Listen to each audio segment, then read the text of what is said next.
the screenplay was by Mark Guggenheim, who wrote the Green Lantern screenplay.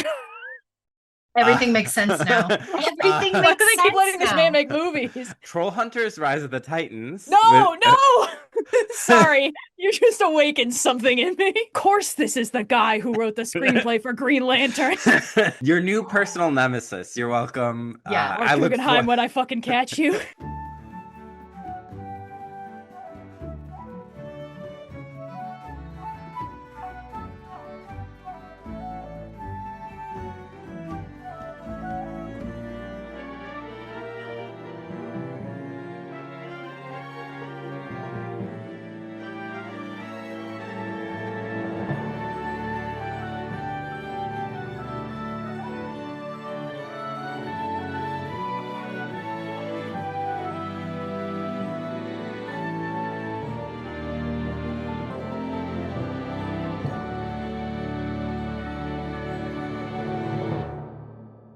Hannah, Cullen. we're back. We're back Yeah, to this franchise. We're this is the finale of Swords and Sandals Summer. Ooh, it wow. is. It is, yeah.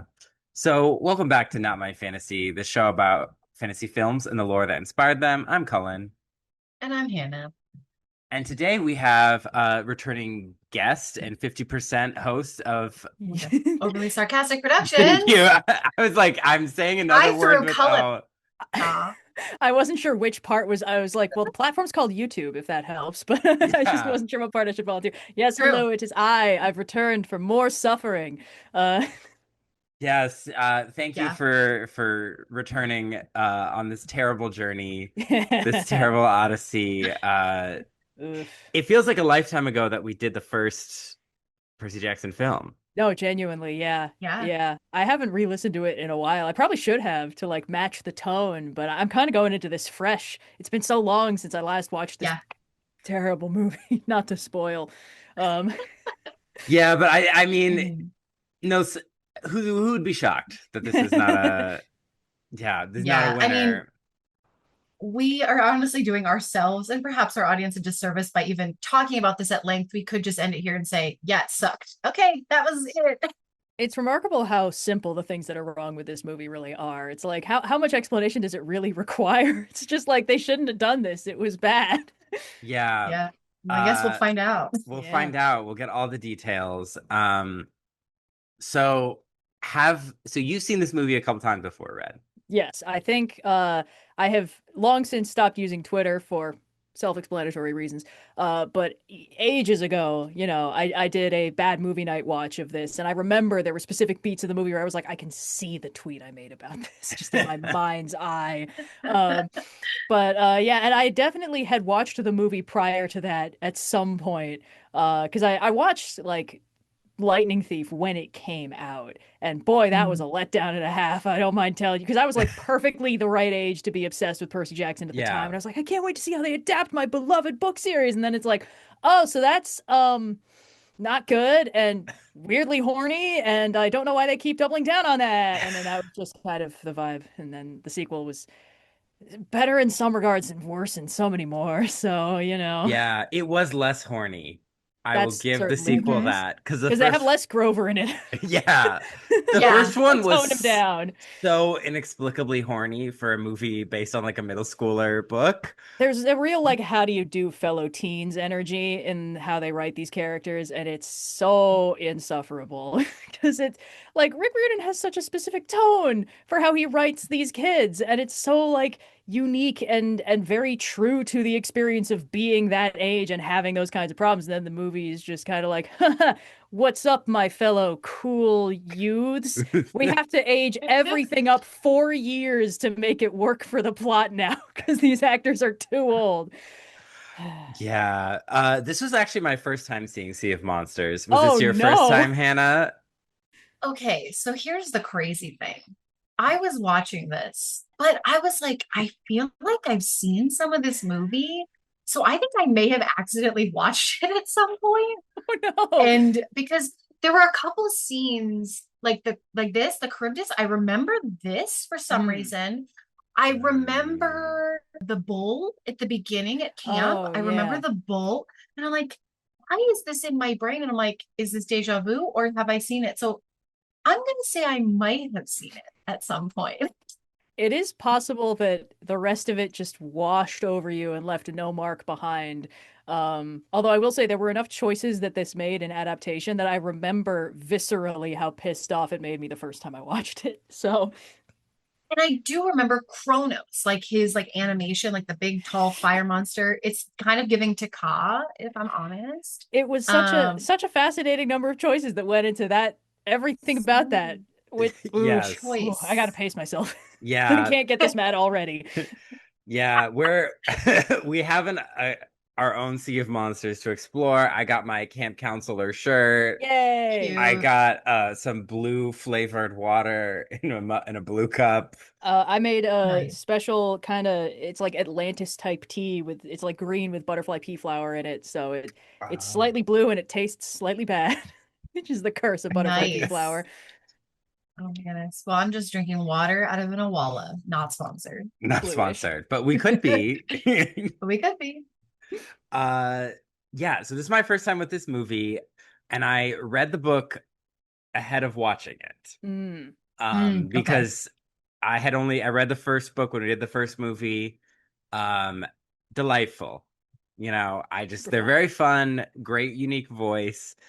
Um, but this movie that it came out in 2013, Oh, which is now Did 13 I years see this ago. in did I see this in theaters when I was like a freshman in college? oh no. Maybe that's how I saw it because I'm like, how would I have seen it? 2013.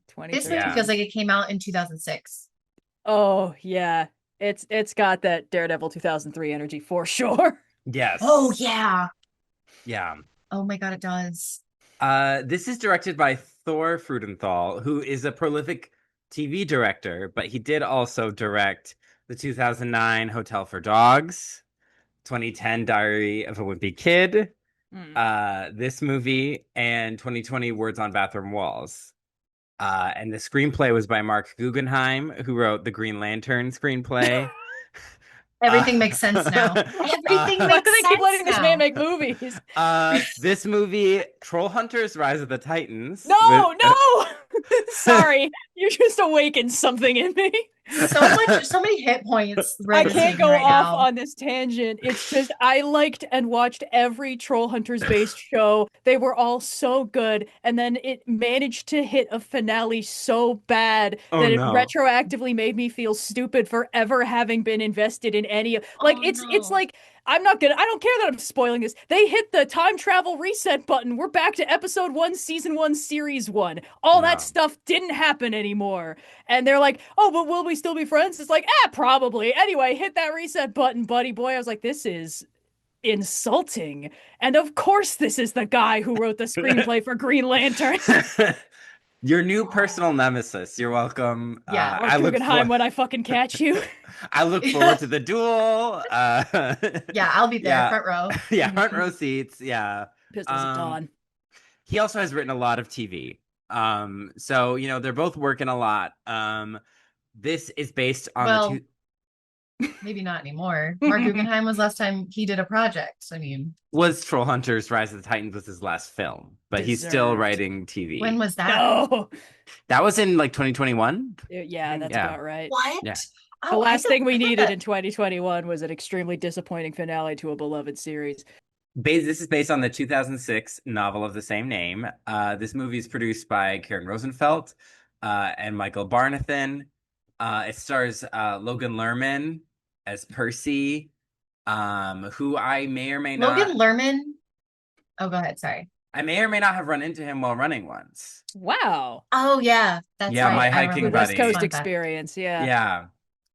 What Yeah. were you gonna say, Hannah? I I I mean everyone in this movie except for the guy who's playing Tyson? Tyson, Yes. like the chicken, Yeah. um, is kind of phoning it in. And like I don't Oh, blame him. I thought it was just me. But Yeah. Percy Jackson doing this 7 times, loved it. Yeah. He did this same movement, same face, 7 times. I counted. It was Yeah. awesome. He seems Uh so tired in this movie. he He Oh, really he was did. exhausted. Yeah. There you We go. have Brandon T. Jackson as Grover, Alexandria Daddario as Annabeth, Douglas Smith as Tyson, Levin Rambin as Clarice LaRue, Jake Abel as Luke Castellan, Stanley Tucci as Mr. D. Dionysus. Not in the first movie. That was I was Luke gonna Camerili. say, Yeah. It was a and they different also guy? Yes. recast Chiron because that Yes. was What? oh That god, oh was my god, Pierce Brosnan, Pierce Brosnan, and Double O now Seven. then it was what's the name? Anthony Stewart. That's so wild. I feel like Yeah. Anthony Stewart is just so good at playing all those like wise old mentor types that I just kind of Mm, was like, yeah, that makes perfect sense. For that makes like, sense. I'll talk a lot of smack Mm, about this movie. I think that it does have an incredibly solid cast, and almost everyone is cast yeah. fairly well. Although Clarice is one of those things where I'm like, in story, she's supposed to be big, tough, and ugly. And they were like, we're going to cast this beautiful waifish girl with like a chin dimple and be like, she's too buff enough for the part. It's like, it's fine. She's Yeah, fine. Yeah. and she played Glimmer in the Hunger Games movie. So I think she Mm. was like one of the District 2 blonde people, very blonde Oh yeah. people. The weird Uh, thing is I Uh, actually remember when I watched this movie, I had just been watching the Sarah Connor Chronicles, which she is also a oh, lead character in. So I was like, what the hell is she doing here? yes. Yeah, so yeah. Yeah. yeah, Wow. We also have Octavia Spencer and Craig Robinson as the voice of Martha and George, the snakes. right. Uh, I was trying to figure out because I saw her in the cast and I was like, I haven't seen her once. yeah. I Where didn't is know she? the snakes had Where are names. you hiding her? Yeah, Nathan Yeah. Fillion is Hermes. He was they list him as recast, but I think the Hermes was more of a background player in the first one. I don't remember him being a Yeah. character, so I think this is yeah. So Nathan Fillion's Hermes. Ron Perlman is the voice of Polyphemus, Yeah, I clocked that immediately. He's got Yep. this like lilt. and Yep. Missy Pyle, Yvette Nicole Brown, and Mary Birdsong as Tempest, Anger, and Wasp, the Grey I have sisters. I have some thoughts about Missy. Well, not necessarily that it's Missy Pyle's fault, but Oof. whoever directed her to do the "Oh no, you didn't" like black voice AAVE to Mm. Yvette Nicole Brown, awful, Oof. diabolical. Can't unhear that now. Yeah, you're so right. Yeah, it was Missy the Pyle, chariot of the famously a very white damned. woman. Yeah. It truly this movie is Mhm. Mixed critical reviews, but did not bomb. Ugh. mixed. Who's no? I can't. Yeah. It came out August 16th, 2013. And it made $200 million on a $90 million budget. Okay, that does that's honestly this movie looks pretty expensive, so I am Yeah. impressed that it made back its budget twice over. So Yeah. Mhm. for all its faults, the movie looks pretty good. I will give it that. I think the reason why the reviews are mixed maybe is like if you haven't read the books and you don't care about them and you watch this Mm, movie, you're like, this is cheesy and broadly inoffensive. This is exactly what it yeah. seems like it would be on the box. It is not surprising me in any way. And for a lot of people, that's like a solid 6 out of 10, you know? Yeah. Yeah. Uh, That's actually a really good take. I would say at best it gives CW complimentary, and Oof. at worst it gives CW derogatory. Oh, you're That's so kind of right. my feeling Yeah. because that's like the aged But up not as horny. quality, not as But horny. yeah. So I think that makes it more kid friendly than the first one was, weirdly enough. Hmm. Yeah. Uh, this movie was totally snubbed at the 2013 Teen Choice Awards. Good. Mhm. What That teen Yeah. sounds is about right. choosing this movie? So 2013, that would have been There what? There's was a Hunger Twilight, Games Breaking movie. Oh, Dawn. yeah, yeah. Yeah. They Yeah. were lost. They had But no chance. I mean, Rosario Dawson got a nomination last time, so That's true. yeah. So that was tough for them. Logan Lerman at one point, like a year later, was like, "Yeah, we're not doing any more of these," and then was like, "JK, I got mixed up. Maybe there will be another one." Oh, that's the most corporate told me I had to recant my statement in public. Yeah. Uh-huh. He's like, these are fun, but we're not doing one again. But then Disney bought Fox, Mm. where I'm sure maybe a third one was languishing in development hell. And then in 2019, they were like, we're redoing a Disney Plus show that fans might actually like. And we watched the first season on this podcast. Very Mhm. delightful. Yeah. I Mhm. want to watch the next season now that I've read the book because they're just fun. But yeah, what a movie to end Swords and Sandals Summer on. Uh but we're not gonna do like I think last time we were like, here's a Greek mythology recap. We're not gonna do that because we've been doing Greek mythology all summer, and this is almost everything in this movie will have been in A another previous movie. episode. I do Yeah. have one highly specific pet peeve with the Greek mythology in this movie. It's really, it's just, and part of it is from the book, which is in the prophecy. It's like, oh, child of the eldest gods will reach 16 against all odds, and it's like, okay, eldest gods.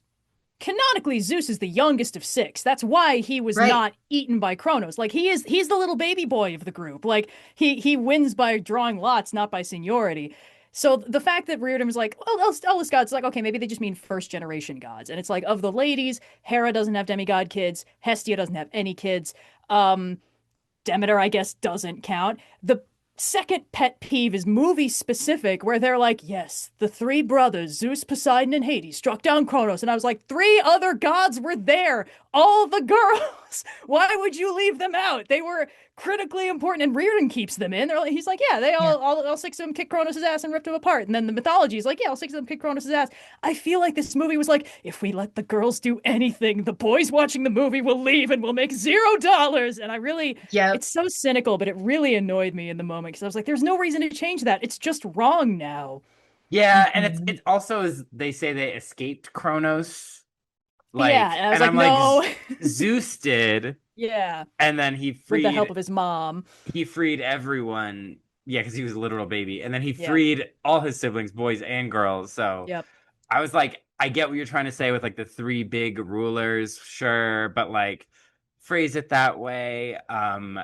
We're gonna stop Is throughout it the. when did the last Harry Potter movies come out? The last two? Oh, Is it super giving good the three question. brothers I don't see. I like think that they the were just borrowing it from the book because it's like the big three are the ones, the most so powerful yeah, of the they gods. just wanted to cut out the women for fun. I guess, I mean, given how they do my girl Annabeth in this movie, it really feels Oh like they were my like, if a girl God. does something, no, she didn't. Don't worry about it, fellas. It's okay. Yeah, literally. Ugh. Ugh. Yeah. Uh, They don't even let Cersei do anything or be in the movie. or be in the movie. Mhm. Everyone's been given like a very like normie glaze of like you're the main white guy, That's such a good way to you're put it. the black best friend, you're the girl who's smart. It's like Can't yeah, get this smart. angry this early. Can't get this angry this Yeah. early. Gotta hold it in. Because it's just like it's the characters in the book are not like oh my gosh, the most revolutionary, complex, whatever. But they're like very fun and they have a very Mhm. unique like voice where you can tell who's talking. And they just don't have that here. They're like No. all have just been normified and stripped of their like little quirks. And I'm like, why do this franchise then? I had this Like highly specific pet peeve in the way the characters talked to each other, where like the number of times where Annabeth would be like, here's a bit of not even necessarily Greek mythology, just here's a bit of fantasy world building to advance the plot. Like, oh, we need to get from point A to point B fast. Not to worry, I know how to call a cab to the middle of the woods in New Jersey. Oh, not to worry, here's the post office with Hermes in it, just chilling. And then immediately she'll start asking follow-up questions about this thing that she just did, like she doesn't know what it is, and Percy will start answering them. And I was like, this is weird. The entire thing in the book is that Annabeth has actually read up on her history and, done her Dolores Book of Greek Myths homework, and Percy hasn't. So he just doesn't know anything. And then she knows all of the Greek myth fun facts, but can still be surprised. And the movie just doesn't bother with that, which is so weird because it really means Annabeth has nothing to do in this movie because she can't even provide information. Percy will just be like, oh, I know what that is. It's like, why do you know what that is, my guy? Why do you know what that is? I can accept that you know no, how nautical navigation works because so did the sea, but all this other stuff? Yeah. yeah, no. I actually, even though I would be looking directly at these characters, I'm like, who's talking? Mm-hmm. Because even Mm-hmm. like Grover, we obviously had lots of issues with his like hypersexuality, but I'm like, this isn't Grover as I knew him in that first movie. So it's like, who are you? Like, Yeah. it's I'm not asking for it, but it's like these characters are completely devoid of any characterization they had in the first movie. And so it's like that's why I think part of it is like these actors are phoning it in because like they weren't given anything. Yeah. Yeah. Yeah, definitely. Uh So we're gonna go through the plot of the movie and like compare the book and the movie. I do want to touch on a concept from the book that didn't make it into the movie, and is very much so. There's this concept that they have of like the West, of like the Oh Greek yeah. gods are with the West, and to me, it comes from like when kids in school learn about Greek mythology, it's like our Western civilization started Hmm. in ancient Greece and they like and Mm. democracy and blah blah blah. And that's like how you are supposed to like get kids to think this is relevant. And it's like that's in this book series for kids, it makes sense that they're trying to like make it similar enough to how they're learning about them in school. But then they'll be like, oh, then the West will fall. And you're like, is Annabeth really worried about like Chinese hegemony, like like I don't think so. It's just like the world, but I'm like, why not just say the world? But it's like he kind of has to double down on it a bit because he introduced it in the Mhm. beginning, but you can tell it was like always just kind of a device. So it doesn't feel as icky. This was also 2005. And now I think, I mean, his writing and his world building have changed a lot, but I also think like we're more familiar with people referencing the West as an overtly like racist Hmm. concept now. So like it's not the same as bringing it up, but I can't really like ignore that aspect of the book. It's there. It's very much not a deal breaker. But yeah. Um, It definitely feels like a slightly unexamined plot device to explain, like, hey, if this is Mount Olympus in Yeah. Greece, why is it in New York City now? And it's like, well, Mount Olympus most important thing in ancient Greece, and then, well, the Brits kind of were like, ancient Greece is ours now, and then America was like, I guess we're British, but not. I guess we're the most important thing now. It's like, okay, cool. All this Greek stuff gets just stripped of the Greekness and brought over here, and it's like, yeah, okay, cool. There's definitely a deeper conversation to be had there, but I think it's definitely fair to meet it where it was out of like it's 2005. Riordan's not thinking it through that much. He's like, how do I justify setting Yeah. this Greek mythology Olympic thing in a setting I'm familiar with as an American man? Here we go. Right. It's the yeah, Yeah. West. Don't worry about it. Don't look at it too hard. It's fine. exactly. That's like it's like just unexamined and it's a convenient device. And yeah, you can unpack it, but I kind of engage with it that way. Like he just threw it in there.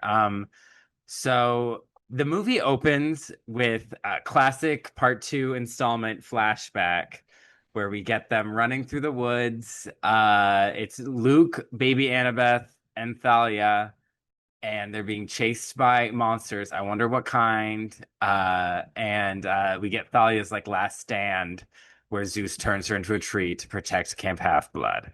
Mhm. Um, great. What a Um, weird thing for a dad to do. Anyway. I guess it was like, oh, she can either die or I can turn her into a tree. Greek mythology, long tradition of people turning into trees. Not that weird, all things considered.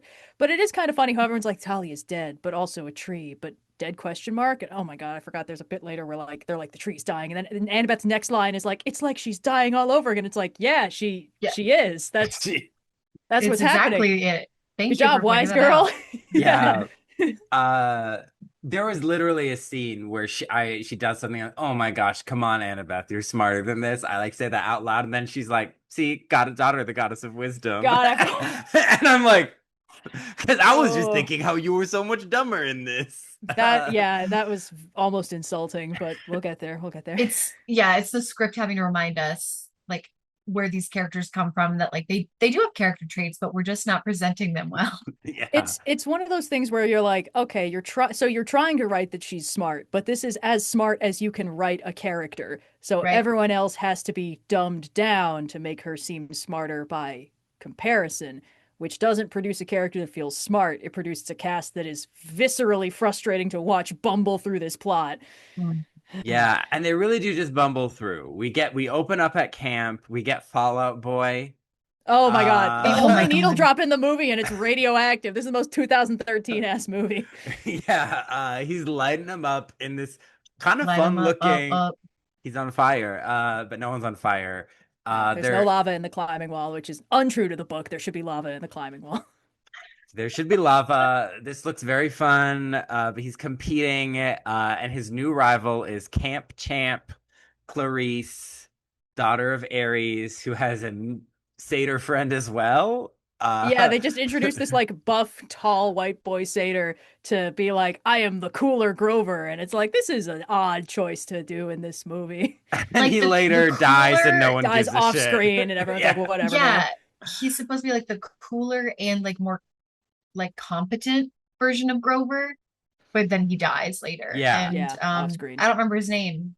Yeah. I think it said once, and I think it's in the same Oops. sentence where they're like, "What happened to that guy? Oh, he's dead," and He's nobody dead. Yep, cares. Whatever, man. exactly. We It's didn't like that guy giving anyway. season 2 CW, Hmm. where it's like you get the new mean group of friends from the Mhm. other, it's like this feels like a great CW season, but a bad movie. He's in Hmm. second album slump. He did his quest. They call him a one quest wonder. It's giving Disney's Hercules, like it's such the Yeah. vibes of this. He's I'm an like, action figure. yeah, he's like, I'm losing all my quests. I'm insecure and dad's not helping me. I'm lonely.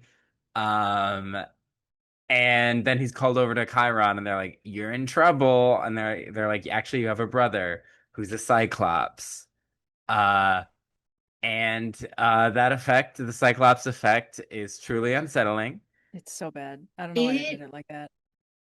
let me pull up my text because They I did a more text convincing Cullen. Cyclops in Krull 1983, a movie that I also watched for some reason recently.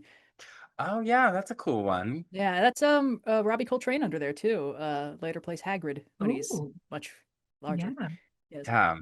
Yeah. So we get this Cyclops. Well, and Percy is like I weird called about it it. diabolical. That's what I said. I Diabolical. said it's so bad. OMFGGGGGG. It's weird because a lot of the other effects in this movie look all right, but I think because they have to mess with his face, so it hits uncanny valley, and he just ends up looking very weird. Yeah, where maybe a Yeah. prosthetic might have looked better. Mm, So yeah. he's there, and Percy is weird about it. The book is we'll get to the book when we do like our check. The book is much more clear about why he's weird about it. Hmm. But in this, Percy's just kind of standoffish and is like, keep your sunglasses on because you're weird. You're ugly. Nobody likes you. Yeah, you're ugly. Yeah. And in some ways, that's very teenager. I just remember times when I was a teenager and I was like weirdly standoffish to people I had no issues with. And I was like, why was I? And then like would later befriend them. And I'm like, why was I standoffish at 13? Who knows? But Yeah. uh, he's weird about it. Clarice is making fun of him. The Colchis Bulls attack. We get the bull attack. And then Mhm. he has like Luke appears The with his choreography of this fight, sorry, go off, it's go all off. every single camper is involved until the bull blasts Percy into this like final arena, and then nobody's there. And then Luke shows up, taunts him, teleports away. They have teleporting devices now to facilitate other things in the plot. And then the campers didn't even come looking for him. They don't run in. They're just like, "Where's Percy?" Oh, last I saw, he was getting dragged off by that bull that was wreaking havoc. It's like, "Oh, I'm sorry. The bull stopped being an issue and you stopped looking at it." Everyone was just like, "Man, that was crazy. I'm sure Percy can handle it. It's fine. He's a big, strong boy now." It's Yeah. They're like, what's for dessert? Yeah, it's like now that that's over with, time for more pizza. I'm an NPC, so the moment a threat leaves my immediate vicinity, I return to my starting location. They've actually all despawned because we stopped looking at them. Yes. Yeah. Uh and it's a he defeats the bull in this version. And then he gets Luke is like, I poison the tree, and there's a prophecy. And he's like, what prophecy? And then we get that the tree is poisoned, and so they're under threat. And Annabeth is like, it's like she's dying again. Percy is like, I need to go see the Oracle because we didn't include it in the first movie, so we're Yep. doing it now. And Great voice cast for the Oracle, though. I can't remember the actress's name, Yes. but she was in Arcane. She's just got such a like really Yes. good husky contralto. So no complaints there. Oracle pretty much okay, except that she keeps My saying com things that are wrong. my complaint is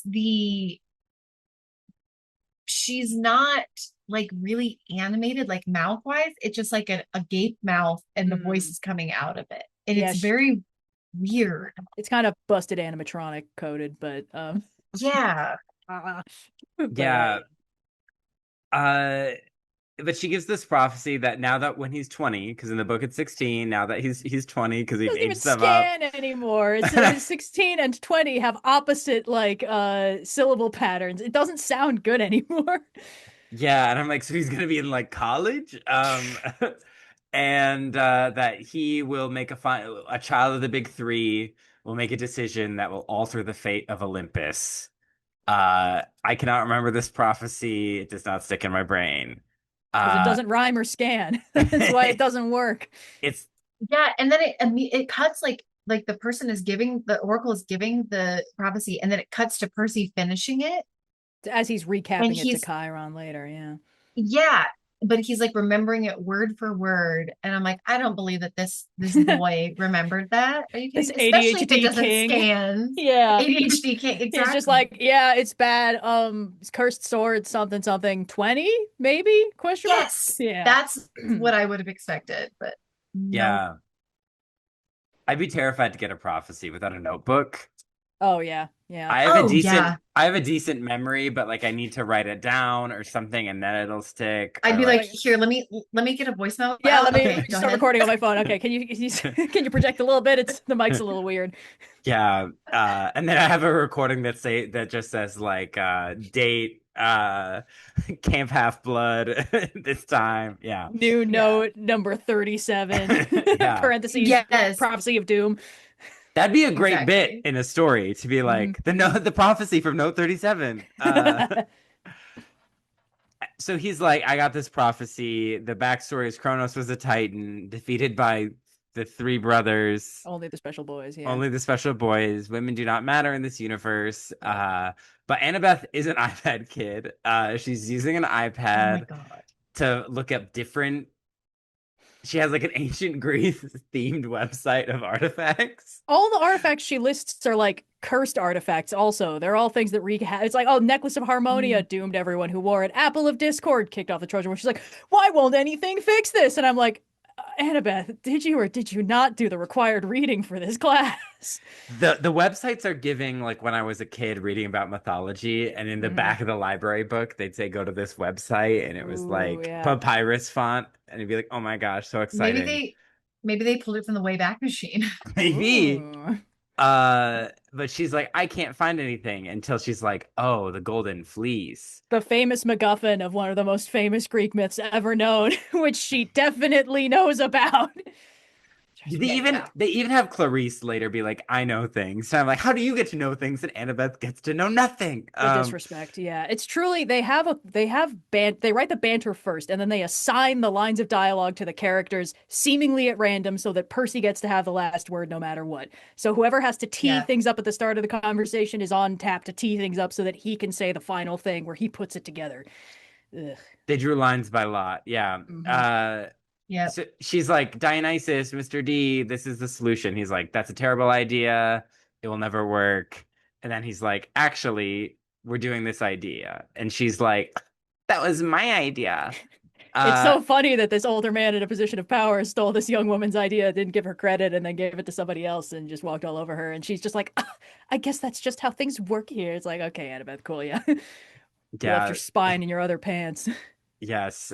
She's too busy putting on her very 2013 smoky eye that she has at all God. Oh my times. God, yeah. Well, at least they gave her, as far as I can tell, gray contacts for this movie because it bothered me so much in the first movie that she didn't have gray eyes. And now that she has gray eyes, she has gray eyes in this movie. They're like, we're gonna take Interesting. Yeah. one note. One The note. only problem with The the movie lightning was thief. bad? No, no. Yeah. We're gonna take the note about the eye color. Hmm. They reference Persephone's Miracle Grow to remind us that Rosario Dawson was hooking up with Grover in the last movie.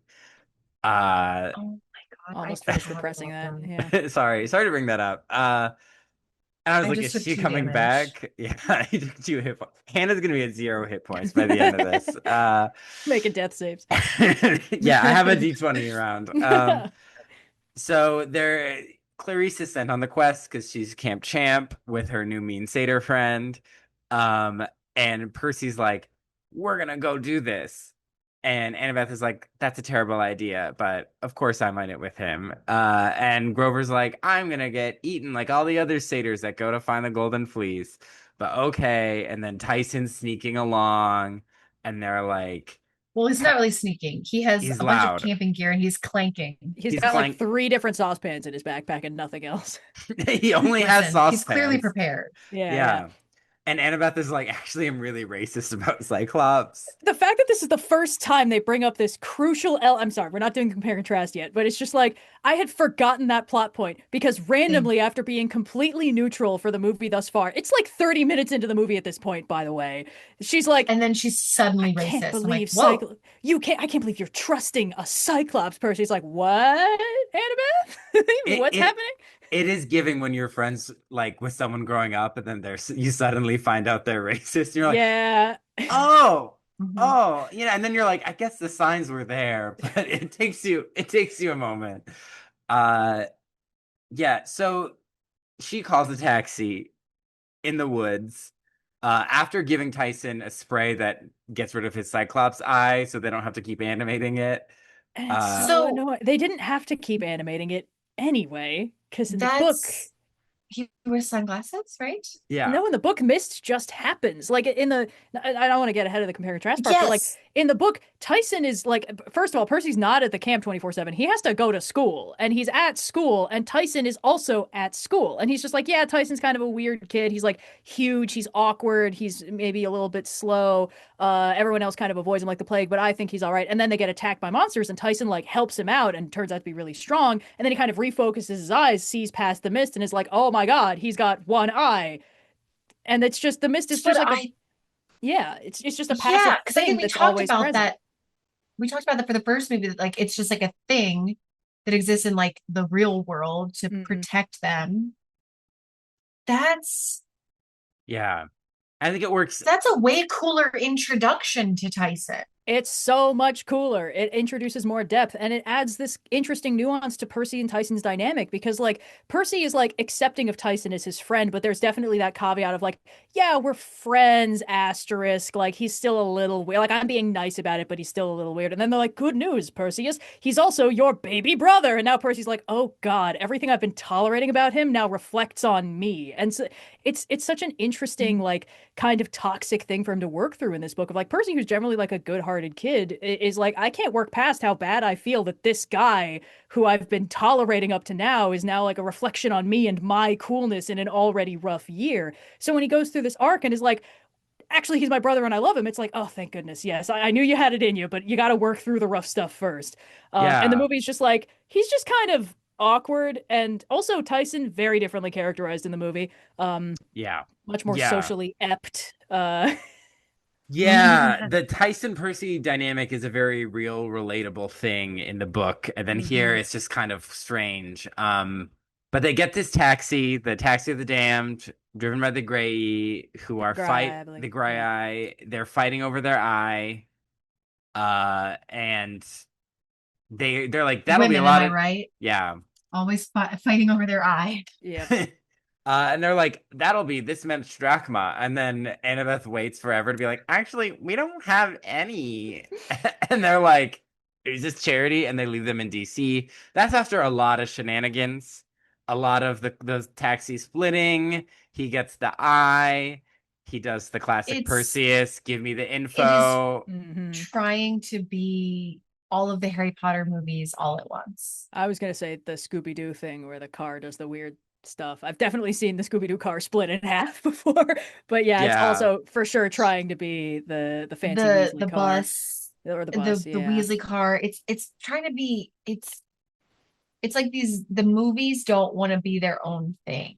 Oh, they're From terrified of being their own thing. That's why everything's so glazed with that normie thing that yeah, you were talking about. Yeah. Because if they were yeah, their own thing, they'd have to be the book, and they don't want to be the book. They just want the money from the book. Yeah. right. uh he gets the coordinate prophecy of like numbers by holding the eye, and gives it back to them, and then they end up dumped in New York, in DC. um My favorite part of that was they just give him random numbers and they're like, what? And they're like, okay, we'll remember that. No writing it down. No one being like, wait, Absolutely hold on, let me not. do a voice memo. Voice memo, Yeah. note 37, note Yeah. 38. Right? Like they're not, it's it's like the weird plot armor. It's like you're asking me to forgive a lot of Listen, I know this world has iPhones. We saw it last time. Remember? Yeah. Mirror back Yep. I iPhones. forgot about that when they were trying to advertise the iPod Touch with the mirrored backgrounds. They were We like, talk about that every 4 episodes, probably. We mention it. It's crazy. it's the We love cleanest that iPod Touch scene. I've ever seen. Like, there's no way Percy doesn't have 10 million fingerprints over that thing. It's like, I think Oh, she's over there. gross. Yeah. Iconic. Uma It's Thurman, like God, iconic. God loves Yeah. Uma Thurman. the amount they're asking us to like are suspending of disbelief. It just like is astronomical in this movie. It's giving, this movie gives video game. Like these are all levels, and then once a character says information, it's like your character has acquired information in inventory. Yes. Mm-hmm. They've Yeah, got a notebook that they could just open, and it's like, here's the exact list of numbers I acquired and the exact phrasing exactly. of this vague prophecy I got in the basement or the attic. Sorry. Yeah. Yeah. And how dare you get the attic in the basement? Yeah, So yeah, yeah. all It's been a important very trying details. day. I had to watch this Unforgivable. movie for a third time. Yeah, we owe you reparations. So they're in DC and they're like, wow, this is just like, Tyson is like, is this Mount Olympus? And they're like, no, but it is full of selfish people who don't care about others. Womp They're womp. like, womp womp. And there's this like underlying thing of like uh Tyson's very positive about his dad, but Mm-hmm. Percy's feeling neglected and stuff. And so like it's weird. It's They actually should have gone to the reflecting pool. That would have been hilarious. I do think it's very interesting, actually. Like, Percy has a kind of cool arc that you can infer into this movie from what he was doing in the book. Because he's Mhm. got such an interesting like cocktail of bad vibes going on in the book where it's like he is feeling neglected by Poseidon. He's like, I saved your ass. I caught the lightning thief. Why won't you talk to me? And then it's like, not only is Percy feeling neglected, here comes Tyson, who gets claimed by Poseidon pretty much night one, doesn't have to do anything. And then so Percy's like, I've just been saddled with this new embarrassing guy who is also my brother, and now everyone's bullying me because my brother is this. And we're and there's an element of like, yeah, they're all half-bloods. From their perspective, Tyson's a monster. Like it's kind of crazy that they're like, hey, yeah, canonically all the Cyclopses are Poseidon's kid. Another pet peeve in the movie when Mr. D and Chiron are like, but who could his father possibly be? It's like, this, it's Poseidon. It's always Poseidon. It's That's always like the one Poseidon. thing. Um, but so with Percy, it's like, I wish dad would notice me. And why is he giving all this nice attention to Tyson instead? And that leads to this kind of like toxic vibe of like, I'm the cooler son. I'm more handsome. I've done more cool stuff. He Yeah. clearly doesn't want to be thinking all these things, but they're sort of just welling up because Poseidon's not talking to him, but he is helping Tyson, even though he's not talking to him either. And like, there's undercurrents of this that happen in later books too. Like, I don't want to spoil, but at a later point, I think Tyson mentions like, yeah, I spent the summer in Dad's kingdom under the sea, and Percy's like, oh, you got to go to Dad's kingdom under the sea. That's cool and fun. I'm not jealous. Why would I be jealous? I'm so normal about this. And it's just such an interesting way to sort of play with this sibling dynamic, which can be a very fraught kind of thing. And I do think that Logan Lerman is portraying this as best he can with what he's been given. The only parts of the movie where it kind Yeah. of feels like he's coming alive is when he's just gazing out at the water and being like, hey, Dad, having some complicated feelings today, but why would you care? You're too busy being a god. And he just wanders off and is like, here's more plot exposition. Can I go to the next scene yet? Yeah, here's more of this. Mm-hmm. Yeah. It's yeah, because there is just a very interesting element of like almost like dad's new girlfriend and the kid there, like stepbrothers kind of thing. Like, and that's very real and very human, and it's like kind of baked into the premise. So it's like a good thing to use. And it's like this movie gets like the shavings of that. It just Yeah. doesn't get the whole ice cream. I forgot that they never mentioned Percy's mom because a whole element of that is Percy being like, I kind of thought that like Poseidon and my mom had this like beautiful fairy tale love story for the ages, Right. and then it's like, but he hooked up with a nymph at some point, and that makes me feel weird. And it's like, yeah, that would be important, but you'd have to acknowledge a woman who's not critical to the plot, and God forbid this movie ever do that. Have we seen her since she couldn't enter the Olympus DLC?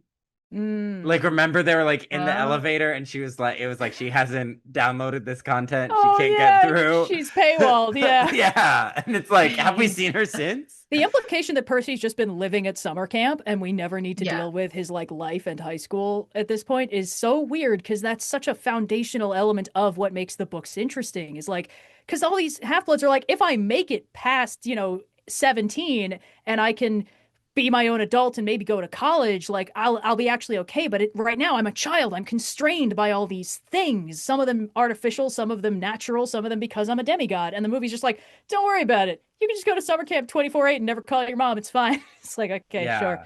Yeah. Wait, Again, CW premise. it's like telling a Spider-Man story where you never see Peter Parker go to school. It's like, what are we doing? There's no Right. there's no drama. He's just swinging around punching crime and having a good, grand old time. Like it's just all cast, no breaks. Yes, like a late season superhero But CW show I because they all start off with like all this stuff and then eventually it's like, who we fighting this week? hey, Yep. even in later seasons of Smallville, which all these CW shows are trying desperately to beat, they'll still let Clark do Clark things. Yeah. Yes. This one they end up at a coffee shop to get nectar, and we see that there's like magical people in this coffee shop that the humans can't see. Missed. So then it's like that is the mist. Then why did we need the mist perfume? Why is it a Uh, cologne? Yeah. yeah. But they get the nectar, and you haven't lived until you've tried nectar. I don't know what the point of this is. I think it's trying to just kind of pepper in a little bit more of the fun secret world urban fantasy stuff, like, oh, you could walk into any coffee shop and that guy might be a hecatonchires. I do think that was the part where I was like, oh, they're never making the later books into movies because there are in Greek mythology three hecatonchires total, and one of them is extremely plot relevant in a later book. And so I was like, they would not have one of them working, and we have Starbucks at home. There's no way. So I was like, they're never making the rest of these books. They would have to no, retcon this so hard. they're already just so much retconning because the first movie had no Kronos and it was all Hades. So I now that forgot. They didn't even mention Kronos in the first movie. they didn't, so we're starting Kronos from day one. Like step one. No, it was just bad guy Hades last time. God, I remember that pissing me off so much, and then I guess protectively siloed it away in my head. Like, they can't possibly be that dumb. Making Hades the big bad is the worst thing they could have done. Yeah. So Grover gets easily kidnapped by some guys in the street. He's gone. Because Percy was busy being cold to Dyson. Tyson. Yeah. Tyson. It's Uh, and also it's just like disturbing to watch someone with like the canes The forearm being crutches, yeah. attacked, and it's just it's just so uncomfortable. And then yeah, they teleport away. They just used So it's the second time I think we see the teleport device used, and I believe the final time in and the movie. oh my God, this is my favorite thing that they did. So let me backtrack a little bit. In camp, there's a guy named Chris, and they're like, "Hey, that's Chris." Yeah. And then now they're like, "Hey, was that Chris?" Oh, And he went over to Luke's side. I love that. and more than that, yeah. they're like, "We're all gonna go fight the bull. Hey, Chris, are you coming?" He's like, "Nah, I think I'll stay here and eat my lunch." Yes, And it's like, okay, cool, man. And then that's every further yeah. time when we see more people working with Luke, they're like, "Oh my God, that's Selena Beauregard and Chris, what's his nuts?" And then this guy is like, "Okay, wow." Annabeth knows everyone's legal first and last, and everyone just memorizes things like that in this movie. Um, It's amazing. Also, the whole thing about why they're grabbing Grover, like it's briefly mentioned, like, oh, satyrs can like sniff out the fleece. There's a thing in the book which is the satyrs aren't intentionally sniffing out the fleece. They're trying to find the great god Pan. That's their entire thing. Right. Like Grover's Yes. entire motivation, which they didn't bother to put into either movie, is that he wants Nope. to be a seeker of Pan. He wants to like gain this prestige in the satyr community so that he can try and go out and find their missing presumed dead god. And the fleece is such a natural thing. It's such like an embodiment of the natural world that it draws satyrs to it. And that's why they keep going to find it and disappearing. And so they're like, okay, well, we can sniff it out if we have a satyr, but that's not the actual point. And to my knowledge, this plot point, which is critical to why these things are happening, just never comes up in the movie. Nope. Which is so frustrating. It feels very strange to me because I feel like if you're writing a fantasy story, and especially if you're making a fantasy movie, one of the things to set the tone is you have to imply things beyond the edges of the screen. You have to make the world feel larger than what you're seeing. And I do think the coffee shop does that. It's like, this is like a random Starbucks, but hey, they got demigod service here. That's kind of cool. That makes the world feel bigger. If you drop the idea of like the god Pan is missing, presumed dead, but we don't believe it. We sense his presence. You know, the natural world may be harmed, but it's not dead. We want to find him, and maybe someday I'll be able to. You don't have to pay that off in one movie. I know they're based on books, and I know there's more books. You can trust the audience to not like end the movie and be like, why didn't they find the great god Pan? 0 out of 10. I didn't understand Why it. did they Like, solve climate change? yeah, it's just like it would only benefit you to plant more concepts than you pay off in the space of one movie. That might get you a threequel. And then they were just like, no, we're not going to do that. We're just going to mention that satyrs can smell the golden fleece, and then we're going to do it. It's because they don't think Weird. people are smart enough. Oh yeah, this movie is so insulting. This is Yeah. a second screen ass movie before that was a concept that Netflix was making things for. Yeah. They were like, well, for your iPad, when you're looking at the Greek mythology website and scrolling through, you can have this on. Mhm. They go to this random UPS store, post office, and Hermes is just there. They walk in and are rude to they try and cut this lady, and he's like, excuse me, there's a line. He lets her go, and then he's like, okay, why are you guys being rude? Like, we're looking for Hermes, and he's like, that's me. Yeah. Oh. Didn't you notice how expensive my actor is? I'm obviously an important guy. Yeah. Yeah. There's a joke about TV shows being canceled with him, which There's is like, it's a is this a Firefly Firefly? Yeah. Yeah, They always I got to caught throw that one too. in there. Yeah. It's his shtick. I think it's contractual. If he shows up in something, you have to give Firefly Yeah, reference. yeah. I keep thinking with Spider-Man Brand New Day how that is a song in Dr. Horrible sing along blog. That just keeps coming up to me. I could not tell you the lyrics. I could not tell you the names of most of those songs, but that one is just Just locked in in there. there. Yeah. Yeah. Mm. So they go into this like Hermes secret, not secret, like mailing thing where they're like mailing packages everywhere. It's just a UPS warehouse, but Yeah. it's also magical, and it is the most CGI thing. Like I can almost see the green screen fuzz behind them. That's Yeah. how obvious that it's like this is not a real place. There's so much in this movie where these poor actors are just in a sea of green screen. Yeah. That's the title of the video, Sea of Green Okay. Screen Yeah. Right instead of Sea there. of Monsters. Because It's like that's most of this movie. it's fairly well rendered, and Nathan Fillion is probably the person phoning it in the least in this movie. Admittedly, Yeah. Oh yeah. I think that's because his like default performance level is pretty animated. So Yes. he does a good job because he's like playing the wacky kind of like fast talker, you know. And there's a couple good gags where he's like, "Don't open this in here," and then like the next time he hands him something, like, Don't. anyway, it's Yeah. like, yeah, don't. And it's like, this is funny, except you're handing these objects to Annabeth, the one person who shouldn't need a warning. It's fine. And then there's a moment where he's like, hey, listen, if you get the chance to talk to Luke, tell him, you know, parents make mistakes sometimes. And it's like, oh, hey, serious Hermes came out to play. It's not just silly guy Hermes. And I'm a sucker for that trope. I love it when the silly guy's like, okay, mask off for a minute. I got to lock in. He's in the movie so little, and he does very little, except just kind of be like, here, take these plot devices. They were different in the book because you were going to be dealing with more interesting things, but this is all I can do for you right now. Yeah, we get tape that can make a hole, and we get And that's not in the book. Not in the that's book even not in the slightly. The book. tape. No. Yeah. Fascinating because I thought I was like, this is what a weird invention. Because it's like, oh, what? You tape up a box and the box disappears? This is a Yeah, terrible that's what design. Yeah.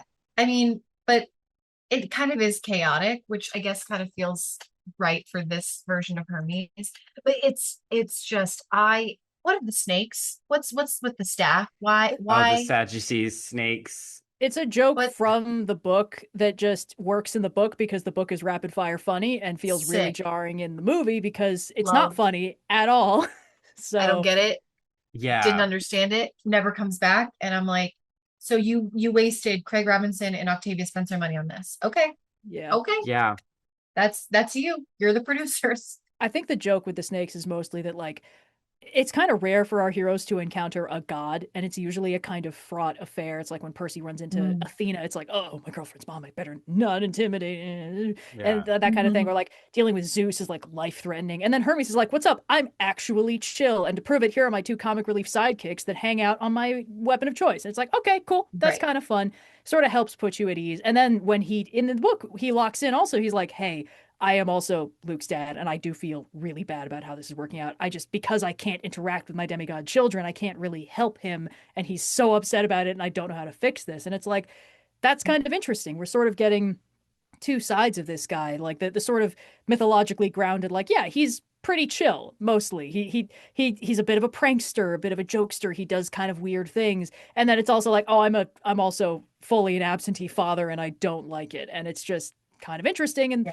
the snakes kind of help play up the comedy of one side and then they quiet down for the serious part and it works. And the movie tries to communicate this. I don't think there's anything wrong with this scene in isolation. It's just that the rest of the movie can't support it or make the build up to it make this scene hit the way it's supposed to. Yeah, I would. Yeah. I think that's because I think Nathan Fillion's great. I think it's just the snakes are from a different movie that's an adaptation of the book. Mm-hmm. Mm-hmm. Yeah, but Yeah. they get the wind thermos that Annabeth does almost open, and he's like, "Don't open that," and it's like, "Girl, you're smart. I know Hand it to you." Tyson, let him almost open it, let Annabeth take it away from him. Then they're both in character, and you don't have to do this. So they leave, they go to the docks. Tyson summons a hippocampus after Percy is like, Dad's not gonna help us. He doesn't listen. And Tyson is like, Dad loves us. And then hippocampus comes up. They swim off because this is where Luke is. Now we're gonna check in with the book from here because the plots are so That's hilarious. divergent. I was gonna say, didn't we just get through like half the movie It's almost? it's so badly paced. It's so Yeah. slow. It's yeah. Sea of Monsters kicks off the action in the book. Sorry, I realized that was the least helpful way I could have said it. The book kicks off the action immediately with like, surprise, you've been ambushed at your school by Laestrygonian giants. And then also, Percy is having upsetting dreams about Grover in distress. I think part of the reason why Grover feels so kind of weird and disconnected in the first part of the movie, he's not supposed to be there. He is Yep. already in trouble on the quest Yeah. for the Golden Fleece. And Percy is having these dreams about him because Grover was like, yeah, I kind of mind melded us very slightly so that if something bad happened to me, which it frequently does, you'd be able to find out. But also, if I die, you might die. I don't know exactly how it works. And Percy's like, I was gonna try and save you anyway, man, but thanks for adding stakes. Um, Mhm. and so there's all this tension, and like there's additional emotional stakes. Chiron is framed for poisoning Talia's tree and fired and replaced with Tantalus, who sucks. And that's why like they have to sneak out of camp rather than just leaving because Tantalus is like Clarice gets to go on the quest, nobody else does. And it's like, oh, cool, tension, stakes, unreasonable authority figures that our heroes have to deal with so frequently. And the movie's like, no, it's fine. Everyone likes Percy. Everything's chill. He's just a little down this week, you guys. He just feels a little low. Ugh, Yeah, I mean, you summed up a lot of what happened in the book. And sorry. no, it's great though because the book is so fast paced, and it just was like I was kept being like, where does it really line up where I can transfer? And this was the earliest point, and so we go through Mhm. so much of the movie to get what is like kind of the first few chapters of the book. Because Yeah. yeah, because Percy is having dreams about Grover. He's seeing I Grover almost fell in into Charybdis there. yeah, he's seeing Grover in a wedding dress Yeah. weaving something and then undoing the weaving. And he explains that later on, it's like, we're mind melded. So you could come rescue me, but if I die, you die. But Mhm. of course, Percy's like, well, I would rescue you. And Grover's like, well, yeah, that's why I mind melded with you. So that's happening. He's at this like special school, like Montessori adjacent. Uh, and he doesn't have a lot of friends because the kids are stuck up, but he has this friend Tyson who he thinks lives in a refrigerator box and is like kind of homeless coded and a little bit special needs coded, like Yeah. in a very 2000s way. And there's a lot to, I don't know what to say about that. Because I don't think it's meant to be a fully direct metaphor, or at least I don't want it to be. So I don't want to think about it that way. I I'm inclined to be generous on this just because the way that Percy and Co are characterized. You know, Riordan wrote this because he's like, my kid has ADHD. I want to give my kid heroes like them that they can see themselves in as like good things. It's like, oh, these give you Yeah. benefits. Here's the, like, it makes things harder, but some things really come to you naturally. It's like, yeah, great. And I feel like Tyson is such a gentle character, and he's so gently written, you know, like he's misunderstood and he has trouble in certain social encounters. But as soon as people start giving him chances, they're like, oh my God, he's actually so nice and so reliable and so sweet. And very Um, smart and capable in a very lot of different ways. Yeah. exactly. Like he really comes across as just like, oh, he's got trouble communicating the way you think he should be communicating. And then the book is like, Right. yeah, he is fully not a human being. And I kind of feel like this is a problem you run into with like how a lot of robots are sort of, oops, is this autistic representation or is this a robot? And Oh, I've seen a few people like be like, I like to compartmentalize it. It's like, okay, when Data doesn't understand why people don't like his poetry, that's autistic rep. But when Data gets reprogrammed by the Borg Queen, that's robot rep. And it's not, it doesn't reflect on the same thing. And I feel like with Tyson, yeah. it's like there's the explanation where it's like he's fully not a human. The way he deals with people is different. Also, he's been raised differently, he socializes differently. And there are parts where it's like, I think a lot of people reading this are like, I see myself in Tyson, or I've definitely met somebody like Tyson, Yeah. who's Mm. unfairly maligned by people who don't give them chances. Um, I think I give a lot of grace to Rick Riordan because there's so much compassion in the way he writes characters. And even if a lot of it is like, this is Mm. 20-year-old writing, I don't know how well it holds up, you know, with a kind of unfavorable eye, but there's just so much sweetness in the way that he writes. So I'm inclined to be chill. Yeah, and he's not doing a direct one-to-one either, Yes. which I think is a trap that some fantasy writers fall into, Oh, especially yeah. with like race allegories, and we love a race allegory these Huh. days. Mm-hmm. Mm-hmm. And I Mm. think it's always, not always, but it's often better when it's like this is tangential. You can connect this to something real, but it's not a direct one-to-one metaphor. Yeah. It's like it is different because this is a fantasy world. We can do whatever, but you can use this to empathize or have compassion Yeah. with people that might be different, which is very much how I read it. And then Percy's kind of embarrassment felt very relatable to someone who maybe in middle school is befriending someone who might be differently abled in some way or just socially awkward, and they're like, oh, they're cool, and I'm not a mean person, so I like them. But then it's like, oh, I don't want people to think I'm not cool. And Yeah. that's what it's like. It's a shitty feeling, but it's a very real, relatable feeling, especially when you're young. And I'm like, hey, to be able to give kids an angle to see how someone else would deal with that Mm-hmm. and to say that it's wrong and he gets through it, but without like demonizing it either. Like, oh, if you're a good person, you never feel this way. Yeah. But it's like, oh, he feels this way, and that's kind of shitty of him. But he grows. That's like, I know that's basic character development, but that's hard sometimes, you It's know? yeah, it's solid. I think Riordan does a really good job of like writing Percy as a fundamentally like decent kid doing his best, who still has unexamined biases that are difficult for him to work through, especially the more personal things become. And there's a few characters I can think of that do this. I don't know how much you guys have read like Discworld, but there's a character in the Guards novels, Carrot Iron Founderson, who's this full paragon lawful good like one true king hero fantasy archetype, and every book is basically him running into an unexamined bias of his being like, oh, I'm incorrect about this, and over the course of the book like getting over it. It's like he was raised by dwarves. Dwarves don't really have more than one gender. So as soon as he starts running into female dwarves in the big city, he's like, that doesn't make sense. Then he's like, wait a minute, am I being stupid about this? And then by the end of the book, he's like, I'm chill with this actually. Dwarf gender revolution, like that kind of thing. That's so Um, sweet. it's Yeah. it's really good, and they managed to do a very good job of basically being like this character is a fundamentally good-hearted guy, which is why when he concludes that he's wrong about something, he changes his mind and tries to make up for any harm he may have caused in the interim. Like it's not wrong to have thoughts that are bad. It's wrong to double down on them after you figure that out, kind of thing. So Yeah. yeah. And that's the message of the day. It's not wrong to have thoughts that are bad. It's, Heyo. I have so thoughts about this movie that are bad. and that's not wrong. So that's what's going on. He's at school. These bullies are coming for him, and the bullies befriend like these new kids that turn out to be the Lastragonian giants who are like launching fiery dodgeballs, and they like blow up the gym, and they blame Percy, and he's gonna get arrested, and he escapes with Annabeth, and she summons a taxi because they're in New York, uh and the taxi is drawn by the Gray sisters, and they're driving it, and we get the whole thing with the eye and the coordinates prophecy. and they get dumped at camp.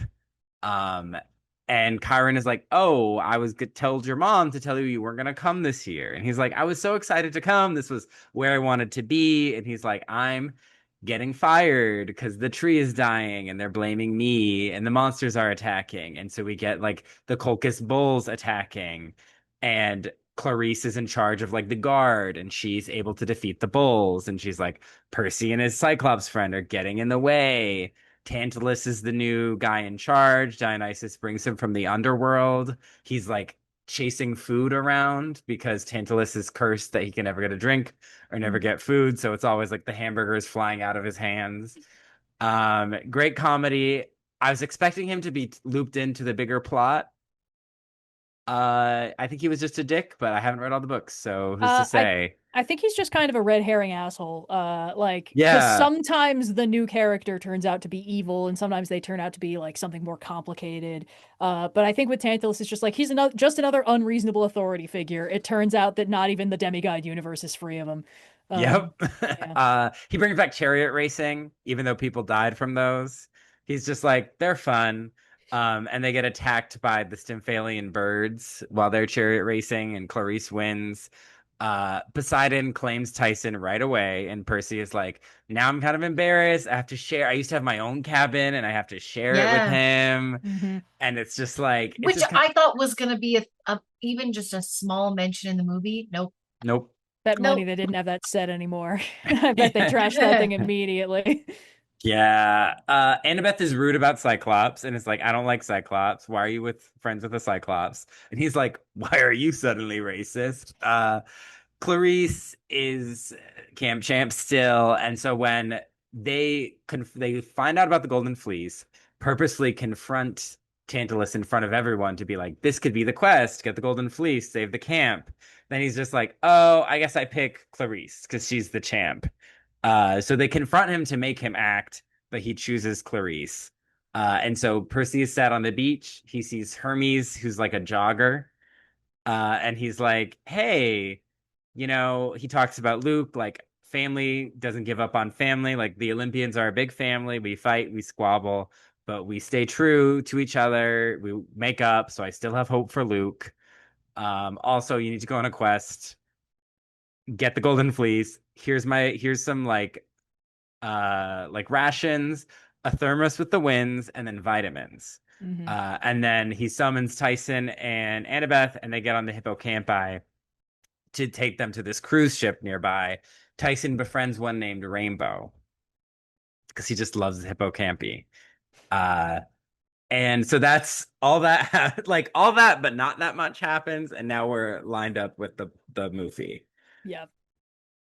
That's fucking unreal, dude. That's like a different story. Fully Like different story. completely. A much more interesting one with higher stakes and more emotional Yes. tension. Like I one of the things that I think Riordan taps into really well, like part of the reason I think why kids love these books is that's unfair is such a strong emotion, you know? And when you're Yeah. reading these books, every single time where it's like Percy does his best and it doesn't work, and the authority figures don't want to listen, they're like, you're a problem child, I was going to say fired, you're expelled again, that kind of thing. And like in this book, it's like, it's not his fault. Nothing is his fault, but it doesn't matter. He still gets the short end of the stick. And then he gets to camp and he's like, at least camp will be refuge. And Chiron is like, I've been framed and fired. And it's like, well, that's unfair. And then Tantalus is like, what's up? I'm an asshole. It's like, well, that's unfair. And it just builds up so much frustration. We're like, God, I just want these kids to get a win. Um, movie does none of that. It's just kind of Percy's in his feelings about like, have I peaked in movie one? It's like, I assure you, if that's your peak, you have much bigger problems than this. Um, Yeah. I don't know, man. It's such a weird squandered opportunity because it's like you could so easily give us that any of this and be like, oh no, I thought this was going to be okay. But I think maybe they were like, if we do that, we're going to have Percy doing things that aren't at Camp Half Blood, and then we're going to have a whole other set that we need to use, and it's going to be a whole production. Let's just have him living at camp, and let's never bring up his house or his mom or his school because it doesn't matter. Because who cares? Yeah, it felt like everyone was phoning this in, like just like a contractually obligated movie. Mm-hmm. Yeah. And so again, I was very surprised that it did not bomb at the box office. I was like, oh, they made this because they had to and it bombed. But I'm like, the first one did decently well. This did decently well.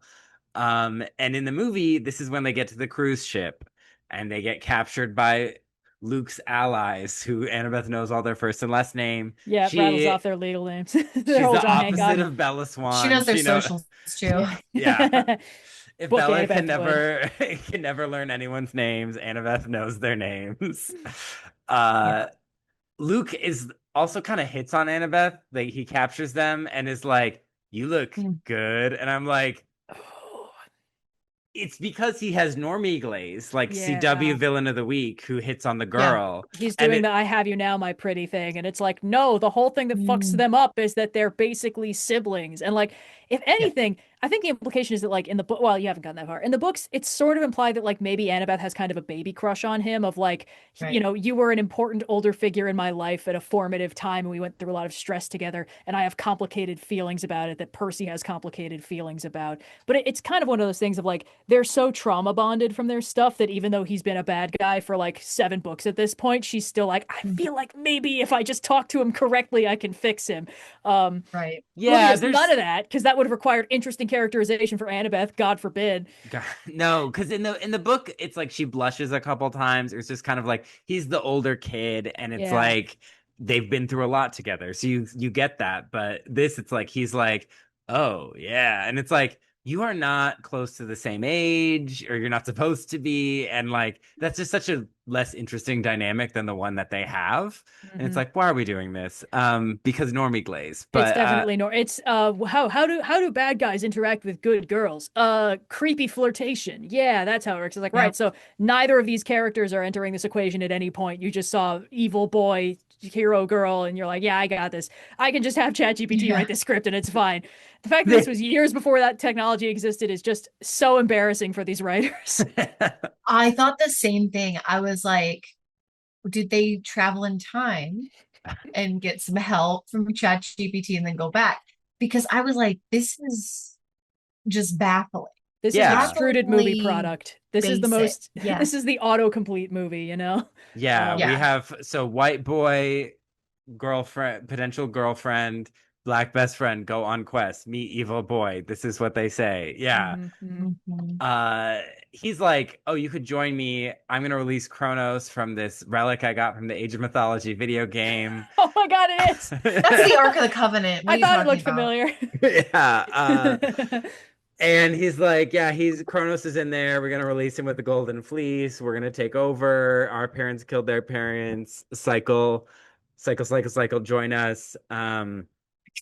And he's like, no. And they get thrown in the jail, and he uses the tape to make what he calls instant whole. Uh, Okay. Phrasing. Okay. Well, really, really quick, there's a really stupid joke that Percy is like, oh, he's gonna throw us in the breaker. Maybe Yeah. that's where Grover is. And Annabeth is like, yachts don't have brigs. And then there's a brig. And Yeah. he's like, basically, like, I told you so. And I'm like, that's comedy? Extruded movie Oh, product. Yeah. God. yeah. I had a similar. There's a thing in the books because Luke having his base on the yacht, the Princess Andromeda, is like major plot point. And of course, the question is like, hey, why can't Percy and Poseidon just like sank that thing? And it's like, oh, he's Yeah. got like protections. The Kronos is like exerting his will upon it to like keep Poseidon's forces at bay and stuff. Movie doesn't have any of that. So as soon as Percy's Nope. like, wait a minute, I'm a waterbender, it's like, okay, so Yes. the fact that Luke was like, I'm going to put the son of Poseidon in the brig on my boat and just expect this to work out is like, okay, so this is where the smartness level of the supposedly smart characters of this movie is operating at. Is like, oh, I forgot he had only those powers and nothing else. Yeah. Yeah. Is that the first time he's doing waterbending in this movie? He doesn't use Yeah. it at all like during like the No. training montage or He the healed himself with That's water right. afterwards, but he didn't Yeah. like do anything with it. Right. So, Yeah, yeah. which the healing with water, Right. that is a movie thing. That's a Yes. Katara I Well, remember us talking thing, about that. right? it's half a movie thing. He like is stronger in the water in the Percy's injuries books. healing in the water is canon in the books. Percy being able to heal anyone else is full movie fan fiction that breaks every Right. subsequent plot point anytime anyone gets injured in his presence. Because True. like Yeah. because the number of times where Plot Percy's like, armor. I've been lethally poisoned, and then he falls into the nearest body of water and he's like, I'm okay again. This is fine. And it's like that boy goes through the ringer in those books. And the movie's like, yeah, we can kind of do that. And okay, it's tolerable. But as soon as he's like, I'm going to use this to heal somebody else, I was like, don't.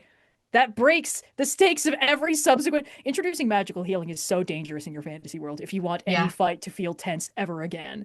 Yeah, Yeah. I gave my D&D party too many healing potions as a DM once. Hmm. Yeah, that wasn't smart. But yeah, Hmm. he like gets the boat to rock, and then he does a full, I call his the Moana powers, and he's like surfing on the water, arguably almost more bionicle powers, surfing on the water. It looks More about hit comparable points. in the CGI department.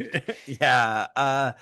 But he makes Instant Hole, which is the name of a new event at Boner Slum, the bar we're naming after the Bone Slum in Pacific Rim. Oh Yeah. no. Yeah. Yeah. So I just texted Hannah. I was like, can't wait for you to hear Logan Lerman just say Instant Hole. Um, And then I texted and I was like, I'm dying. Like I'm Yeah. literally dying from this. I took, what did I say, like 10 damage, I think I said. yeah, I will Ted. be, I'm gonna need it. Let me actually make sure. I think I have the dice app. So maybe I should start rolling I the actually death Yeah. have I've saves. got my dice next to me. How many D6 of damage do you think this movie deals us every scene? Oh God. Yeah, does it Too compound? much. Does it have legendary actions? It's like 3.5 non-lethal damage. Every subsequent hour you spend watching the movie deals double the damage of the previous hour. uh, so they jump off, they like get in the boat, and he's the Lifeboat. lifeboat. He's doing his Moana powers to get away. Luke can get on the surfing and like surfs after him. This is another part where I was like, Luke is supposed to be smart, right? He's supposed to be like a dangerous, cunning opponent. And he's like, he's waterbending away. Not to worry, I'll pursue. And then he has the audacity to look surprised when Percy just like ploop, spits him off the wave. Yeah, it reminds me if I saw the National Log Rolling Championship in the Upper Peninsula this 4th of July. Wow. Fun. And I learned a lot about log rolling. I'm obsessed with it now. But someone splashed their opponent, and there's like certain time you can splash. And it's like they're like, oh, that was a correct splash, and it like splashed him and caused him to like fall off the log. And I was like, wow, he's using that log rolling trick to get Luke. Wow. Yeah. And So you're many training steps for to that next season, anecdote. right? Yeah, I'm training for next season. And this is where Annabeth just gets on the lifeboat and just starts launching the winds. And I was like, Annabeth, you're supposed to be smart. And then she's like, goddess of wisdom, am I right?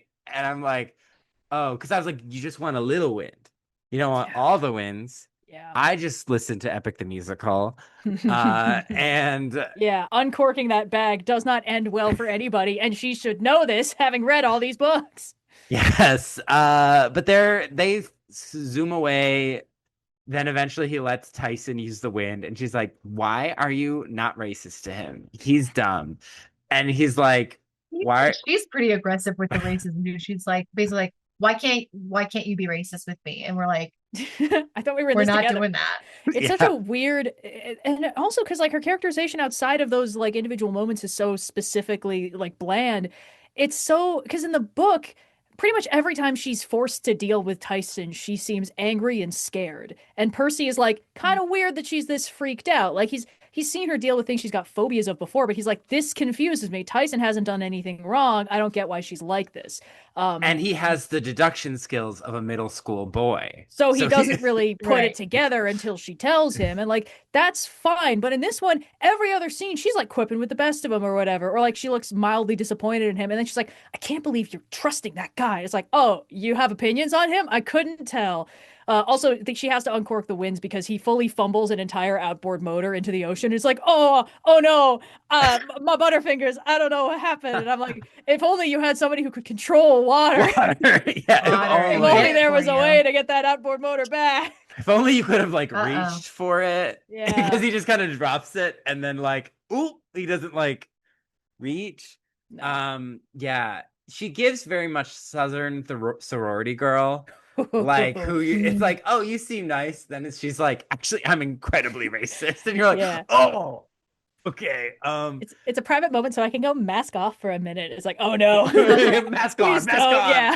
Yeah. Yeah. The funny thing is like it's literally 2 feet away from Tyson too. And Yeah. it's like this guy can hear everything you're saying. And she's just like basically the equivalent of like the hard R for whatever a Cyclops, like Yeah. it's crazy. She's Yeah. insane. And then And she's then like, she's like, but here's my traumatic backstory. Uh-huh. Uh-huh. yeah, she's like Cyclops. They killed Thalia, just like those Dalmatians that killed Cruella's mom. Yeah. That was my favorite writing to ever happen. But so she's like, yeah, they killed her, which, to be fair, is what I expected to happen in the book, and it's slightly different. So it is like more simplified narratively, but she's like, yeah, those Cyclops killed her. So I hate them. And he literally goes, wow, I'm so sorry that happened. I didn't know. And I What's guffawed. I guffawed. It was giving the text, oh, sorry that happened, or good for you. I'm not reading I all ain't reading all that. that. Yeah.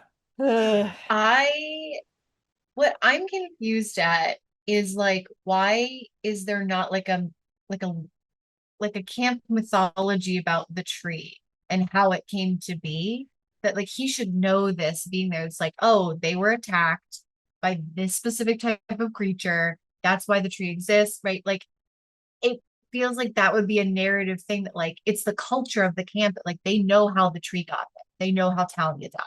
I Yeah. could see And it being that but it's a little non-specific which monster killed her because a lot of them are sort of interchangeable. It's like she was fatally wounded, Zeus right. turned her into a tree. It's like it doesn't really matter if she was fatally wounded by like scorpion poison or by getting punched real bad. And they're But if like, she got punched Annabeth real was bad. there, Right. like she knows what happened and they're supposedly friends. These people, they don't talk. I these people have never talked after the first movie. It just doesn't Yeah. happen.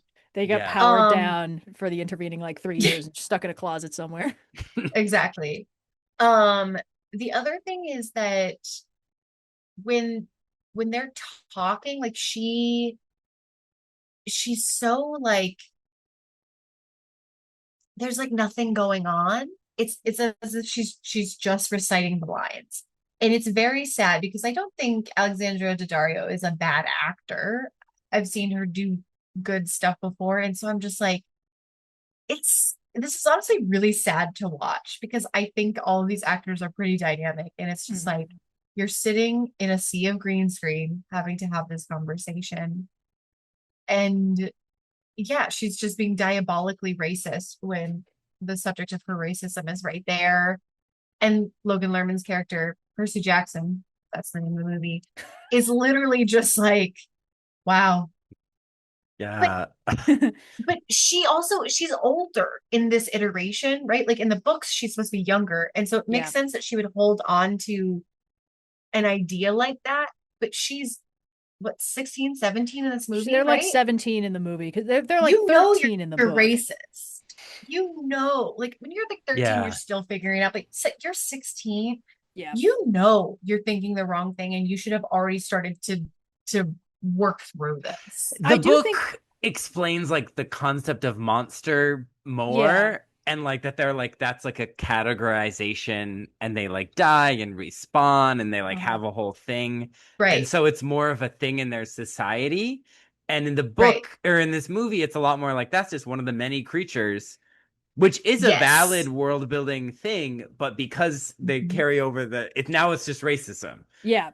Well, I think Yes. that like in the book they also specify like Tyson is by Cyclops standards a baby. He's like a toddler functionally. Like Mhm. that's why all the other Cyclopses are enormous and mean and like more verbose than he is. He does talk in a fairly simple way in the book, and it's like, yeah, by Cyclops standards, like he's enormous by human standards. He's just a little baby man by Cyclops standards. Like Mhm. he's going to live a very different life than Percy is. Um, and I think there's a little bit in the first book where like they're sort of like who among us should stay in Hades because we don't have enough pearls to get all of us and my mom out. And Grover's like, Right. you can leave me behind. I don't really have a soul like you guys do. If Hades kills me, I'll just come back as like a flower or something. And it's like, oh, that's really interesting, actually. Like just this casual little bit of world building of like, yeah, demigods are like half human, but satyrs are nature spirits. They're not at all the same kind of thing. They're basically nymphs, Yeah. but Yeah. dudes. And so, like with Tyson, it's Yeah. like if Tyson dies, he's going to crumble into sand and then he's going to respawn someday because that's how Cyclopses work. But movie doesn't draw attention to this at all. Annabeth could have dropped like any number of sentences of further explanation of like, look, I know he's your brother. I know he looks like a person, but he is a monster. He's exactly the same as the Minotaur and everything else we've fought. The fact that he's nice doesn't change what he is. Like, it still wouldn't Right. make her correct or nice, but it would have been rationalizing. And I feel like that's the Yes. thing she should be doing above all else. Annabeth has to think Yeah. that what she's doing is rational or she won't do it. Yes. So that's why none of this makes sense. Yep. No. Yep. Uh, so Tyson drops this thermos and she's like, "Wow, you're an idiot." And they end up in the sea of monsters surrounded by are those sharks? No, it's Charybdis. We're at where Man, Hannah I is wish right it was now. sharks. Yeah. And I'm like, what is this writing? It And they was get kind of a good reveal. I did kind of like it. I think this is pretty sick. I was Yeah. like, this is cool. It is Where's the crazy how they log missed flume the ride? entire like they're like, "Oh no, sharks." It's like you didn't look 10 feet to your left and see the precipice of ocean draining away. Right. And they get sucked in. The water doesn't work because this is out of Poseidon's domain. This is the Bermuda Yeah. Triangle. It's special. Yes. This is a special water level. Hmm. And so Yeah. they end up in the stomach, in the belly of the beast, in Jonah's whale, the VeggieTales movie. Oh my gosh. I watched that movie when I was like 4 years old. Just unlocked a core memory. You're welcome. So they're in there, and then speaking of University of Alabama sorority girls, there's a Confederate ship with Clarice. Oh, okay. This Okay. is in the Let's book. talk This about is it. true to the book. Yeah, that the We have a history of talking about like why we're so obsessed with like the Confederate era, and specifically Confederates. Like Hmm. these could have been Hmm. Union soldiers So if I you really think wanted the aesthetic of the 1800s, but like I I'm pretty sure that the reason why they're Confederate soldiers in the book, not Riordan is not like, let's give these guys a chance. He's like, they're war right. dead zombies that died in service to Ares because they were on the losing side of a war. And that's why Ares yeah gets to Yes. call them up and use them like this. that anyone who loses in a war has to serve again for Ares. Which is kind of cool. Yes. It's sort of like inverse Valhalla. It's like if you die badly enough, I get to use you as my pawns, which is kind of neat. Yeah, and that tracks for Ares. Yeah. Yeah. But here they And just she but says it like is just Ares just can summon them, and you're like, okay, she she just has this crew of Confederates, and I'm like, not the Confederate soldiers again.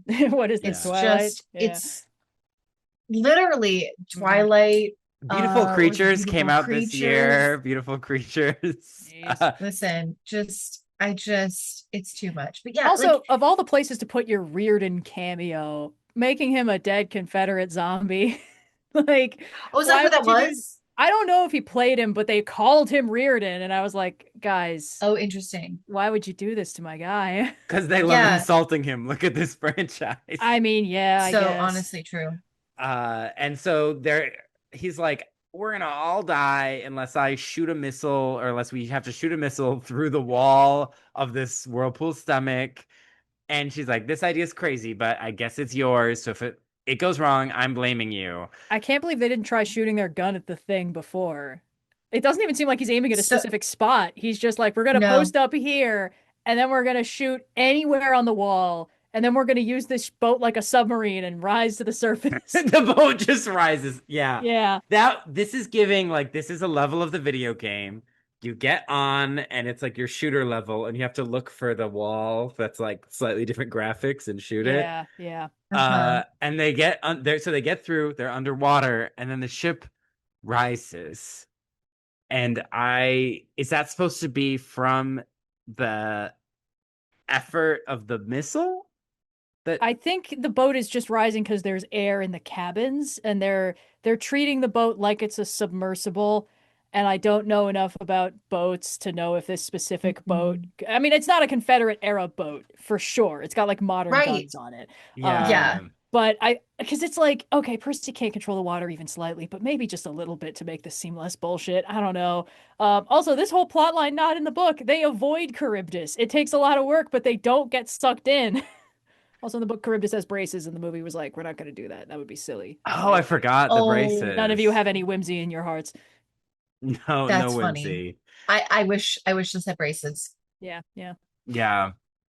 Uh, Yeah, this whole scene diabolical. I don't understand it. I think it's to get Weird. Clarice on their side. Like the only reason this purpose serves is so Right. Percy can propose the first idea he thought of, and she's like, "Huh, if this goes wrong, I'm blaming you." It's like you're gonna be dead if this goes wrong, so it's not really gonna matter. And then she's like, "Okay, I guess you could hang out on our boat or whatever."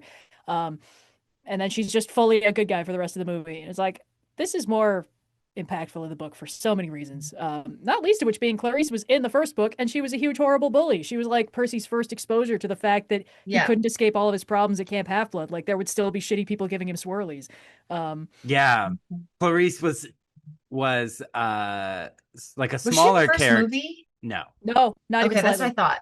Because Yeah. I remember us talking about how they made Annabeth Annabeth. kind of Clarice-ish in I the first forgot, God, I forgot how much that pissed me off because it's like, Yeah. I mean, Annabeth doesn't have a personality in this movie, but also her personality in the first movie is just full wrong. And I movie. think Wrong. that's almost more offensive, where it's like, you can make Annabeth slightly hostile and like kind of a smart aleck, and that's fine. But making her the like, we're rivals and I'm challenging you and I'm gonna beat you is like, okay, well, don't do that.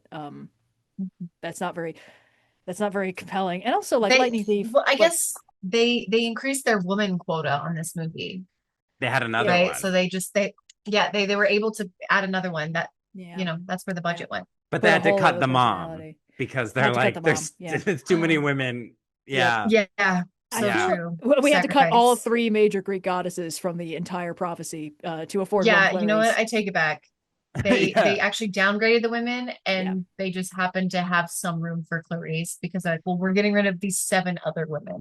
Hmm. Yeah. We've I cleared space. I will say, like, rereading The Lightning Thief more recently, there's elements where it's like, okay, yeah, this is kind of Riordan's first, like, big book. And there's parts of the writing that's a little bit clumsy. And one of them is that Annabeth is sort of like, we have to be rivals because our parents hate each other. And Percy's like, have we considered not doing that? And she's like, I guess I could maybe pencil it in. And then they're just chill for the rest of the book. And it's like, that's fine. It's a little unsubtle, but it's fine. But in this like in the first movie, she never gets beyond that point, and they're like, oh, he has to prove himself in battle to like win her respect. And it's like, why are we doing this? And now in this movie, they do the exact same thing with Clarice, but with less stakes. Um, Also, the number of times where there's like a combat scenario and Clarice ends up like, oh no, I'm in trouble, and then a guy swoops in to rescue her, and I'm like, this This is just is out of character. I don't think there's any circumstance where Clarice should be like cowering from something she could be stabbing instead. They have a moment with the bull in the the opening ball. scene where Yeah. Tyson grabs it, and this is where Tyson demonstrates that he's casually fireproof, which doesn't really come up again. It's a No. Chekhov's gun in the book, and then it's never fired in the movie. Um, but Yeah. yeah, Clarice's like, "Oh no, I've been disarmed," and then he just catches the bullet. I was like, "Okay, all right." If they set up these two as the obligatory deuteragonist heterosexual romance, I'm gonna scream. And I don't think they Yeah. did that. They I did think they not. loosely implied it. Maybe there's a bit where like I think when they're on the theme park ride way later in the movie, Clarice is like, Tyson, stop holding my hand," and I was like, "Ooh, you're on Don't go thin ice, there. movie. You're on thin ice." Um, You're on thin ice in the bottom circle of hell. That's ice. Yeah. you found uh, the one part of thin ice and the part where it's cold all the way down. yeah. So this is, yeah, you're basically, they're at Cersei land. Like they get out and they're like, oh, we got to go to Cersei land because the goddess Cersei built a theme park in the Sea of Monsters, but a Cyclops smelled the demigods and ate them all. Not even that. It was already Polyphemus's island when she got there and put a theme park on it. So there was already a murderous Cyclops. This is such a weird, like, band-aid over just a huge gaping wound of missing plot. Because in the book, like, Cersei's in it. She's a prominent character. She's not, like, hugely important. The fact is, this movie is so different from the book that it has lost every element of the Odyssey that it's supposed to be. And one of them Yeah. is, here's Cersei's island. Here's trouble. Oh no, fortunately, Hermes gifted me something that has rendered me immune to her magic, so now I can save my guys. Like, that's beat for beat what happens. Part of the reason why Annabeth is so soulless in this movie is because in the book, she's Odysseus more often than not. The number of Yeah. times where she pulls an exact Odysseus, like, oh, the sirens, I really want to know what's up. Tie me to the mast. It's like, oh, we forgot to disarm her first, and now she's going for it. It's like, oh no, well, cool. Yeah. Or dealing with Cersei. That's an Annabeth move. Percy's fully out for that scene. And the movie's like, I can't read suddenly. I don't know. What's that? I think she's mostly here to support Percy's dumbass ideas and then just kind of Yeah. look at him when nobody else is talking.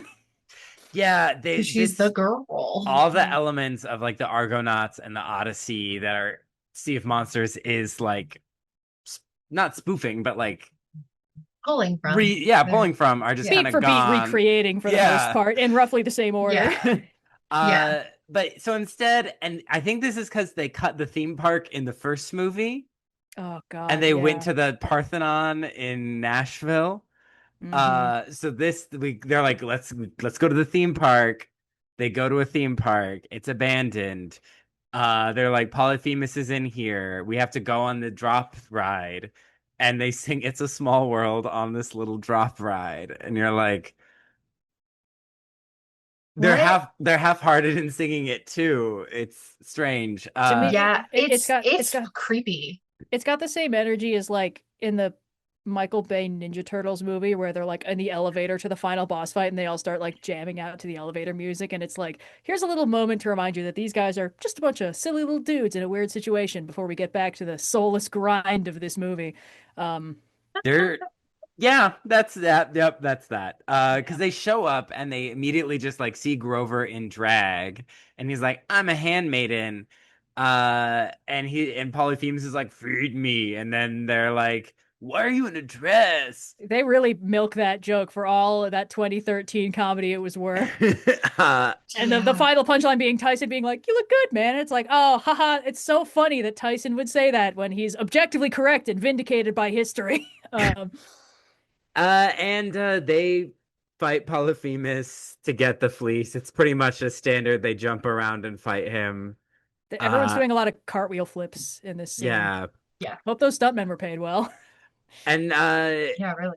Tyson afterwards instantly gets shot by Luke. It's Uh, yeah. Sorry, there's a couple things because yeah. first of all, Polyphemus, the whole thing with Grover is that he's pulling a Penelope in the book. He's weaving his wedding veil and then Mhm. unweaving it during the night. So it's like, oh, I've still got so much more work to do, darling. And it's like, great, okay, cool. He's pulling a Penelope. That's awesome. He's over here. Percy's got to get from point A to point B and get to him. Awesome. We have the Odyssey. In this one, he's just like, I'm just running around in this dress so I don't get eaten with a big googly eye in the middle of my face so that he thinks I'm a Cyclops. I don't think they even mention that, like, oh, Polyphemus's vision is bad because Odysseus Odysseus blinded stabbed him him. in the eye. Yeah, like, Yeah. I don't think he even mentions, like, nobody or No. Odysseus or anything like that. So this is just without the binding connective tissue of the Odyssey is happening. This is just a sequence of events that are occurring in a linear order, roughly Yes. arbitrarily. And the thing with Tyson getting shot immediately is that like Luke is like, "Hey, hand over the fleece," and they're like, "Nuh-uh," and he's like, "Okay, I will simply shoot you." And then Tyson takes the bolt, falls over the cliff into the water, and then I was like, okay, so now Luke's gonna shoot him. And they're like, no, no, no, we've all lost the will to fight. Now they're just gonna go to capture us. I was like, why is the plan different now? What's changed about the plan? So we're And gonna then stop and do our book check-in, and then we'll get to the wild climax of this movie. Um, so so much of the book happens in this such short span of this movie. So Mhm. if we're back at the Andromeda is a big ass cruise ship, and there's like fake zombie passengers that like disguise and make it look like a cruise ship. So they stay there overnight, but Percy's like, I got a weird feeling. And so they're like, let's get out of here. And then they find out a bunch of traitorous half-bloods are there, including people that, Annabeth knows their first last names, monsters that are like practicing on like test dummies in Camp Half Blood gear. So they're like, yikes. And then Luke, who has these like bear twins, is like, hey, I captured you. Tyson has this ability to listen in on their conversations and like repeat them in their voice, Mhm. which comes from like we talked about the name Polyphemus. It can mean like many voices. And so in this yeah. world, Cyclops have this ability to mimic voices and to like repeat voices, which is cool. I don't think I've ever Interesting. seen them do that with Cyclops. No, it's neat. Yeah. Yeah. Makes them kind of a stock like horror movie monster in the woods type thing, which is pretty fun. Mm. Yeah, and with Tyson, it gives him like another cool trick, like that he can use as one of our party members. But they get captured. Luke is all like, "Join me." They escape using the wind, and they get to an old hideout of Annabeth where she used to hide out with Thalia and Luke, and it talks about their backstory together. Hmm. They get attacked by a Hydra hiding out in a Monster Donuts shop. And then Annabeth or Clarice saves them and they're stuck on her Confederate ship. And she explains that like soldiers who lose serve Ares, and Mhm. Ares is Yeah. a mean dad to her. Yeah, he's like fully implied abusive. There's a bit, and also vaguely misogynistic. He's like, I should have sent one of your brothers instead. It's like, okay, Aries, cool. On top of all your other bad character traits. And there's a bit where like Mhm. he's an illusion, but he like pulls back his fist and she flinches, and it's like, Yeah, no so Aries in this movie. So, Percy gets sympathy for her that even like Annabeth or Grover might not have because they don't know her like shitty home life Right. essentially. He's like, hmm, "Oh, like that's not cool." my dad doesn't talk to me, but at least he likes me. So, Yeah, Mhm. and he's like, "Oh, this is her quest." He like gains this sympathy for her. Um, they are entering the Sea of Monsters. You have to go through Scylla and Charybdis. yeah, Scylla also has to be there. Otherwise, it's not the entrance to the Sea of Monsters like it was in the Odyssey. And she has her own plan. She's like, we're gonna go this so fast past Scylla, um, but the engine isn't fast enough because it's an old Confederate ship. So it starts to break down. Tyson goes to fix it because Cyclops are handy. They work for Hephaestus. They're immune to fire. But it all goes south. It blows up. Percy's eaten up by Scylla. The ship sinks. He thinks Tyson is dead. He wakes up on a raft with Annabeth. She's using the winds, and he's like, "Oh, he was my brother, and he always just loved me, and I liked him, but like I wasn't that great to him, and now he's dead, and I'm so sad." And it's like, or he's like, "I don't know what happened to him. He's most likely dead." And it's very sad. It's very real. He feels this guilt.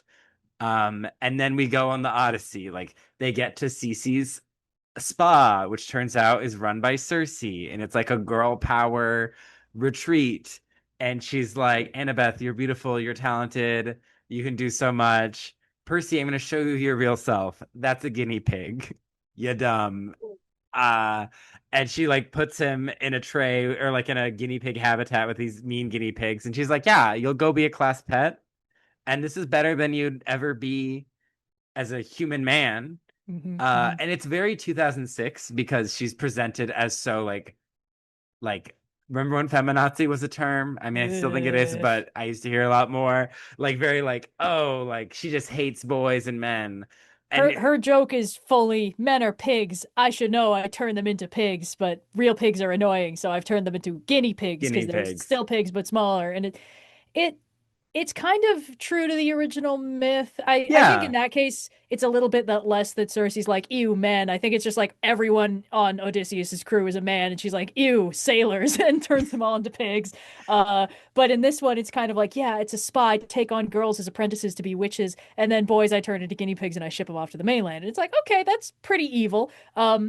And Annabeth gets to pull the Odysseus of like, I've been annoyed. Well, I think in the Odyssey, it's been a while since I read it. I think Odysseus was given like an unguent or something by Hermes. It's like, this will make you Yes. magic proof. Might have been Athena at that point, but I think it was Hermes. It was Hermes, yeah. Yeah, and so she can't enchant him, so he just like threatens her with a sword, and she's like, "Okay, Jesus," and like turns everyone back, um, and then gives them stuff they need and lets them go on their merry way. And Annabeth just does every beat of that, including like, "Okay, I'll fix my one of these guinea pigs is Percy. I don't know which ones, and they're all getting fixed." Um, Because Hermes gave her the vitamins. So she yeah, throws exactly. them in.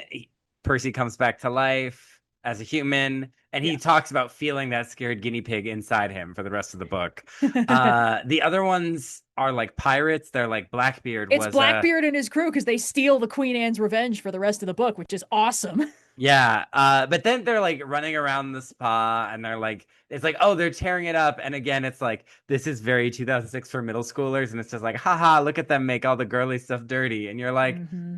as an adult, I feel slightly uncomfortable with the pirates and the women and the it's like maybe Cersei's a little right. But this is 2006. So they're on their way. They steal the Queen Anne's revenge because Percy has like I can see the longitude and latitude. I know how to sail. He has less like Moana water powers, Yeah. more like he can sort of push the tide. If he's in the water, he can kind of like will the tide, but it's less like I made a tidal wave, at Yeah. least now. Right. But he Um, also has like boat powers. He knows the parts and functions of the boat, and it's pretty funny because it's like Yeah. it does feel a little weird, but I guess that's Poseidon's domain. Like just yeah, like Poseidon sending him the Wikipedia page for mizzen mast. just um, on his character sheet, it has proficiency in water Sailing. vehicles. Yeah. Yeah. Uh, so they go past the sirens. Annabeth does the Odysseus. She wants to hear. She's tied up, but he forgets to disarm her from her weapon, so she jumps off. And he goes to save her from the sirens, and he sees like what she's seeing in the song. And it's like a world where like her parents are together and Luke is there, and she gets to redesign New York in her architectural dreams because this Annabeth wants to be an architect. hmm And She it's has a like, salient character trait. How Wait, about that? I was like, she has a dream?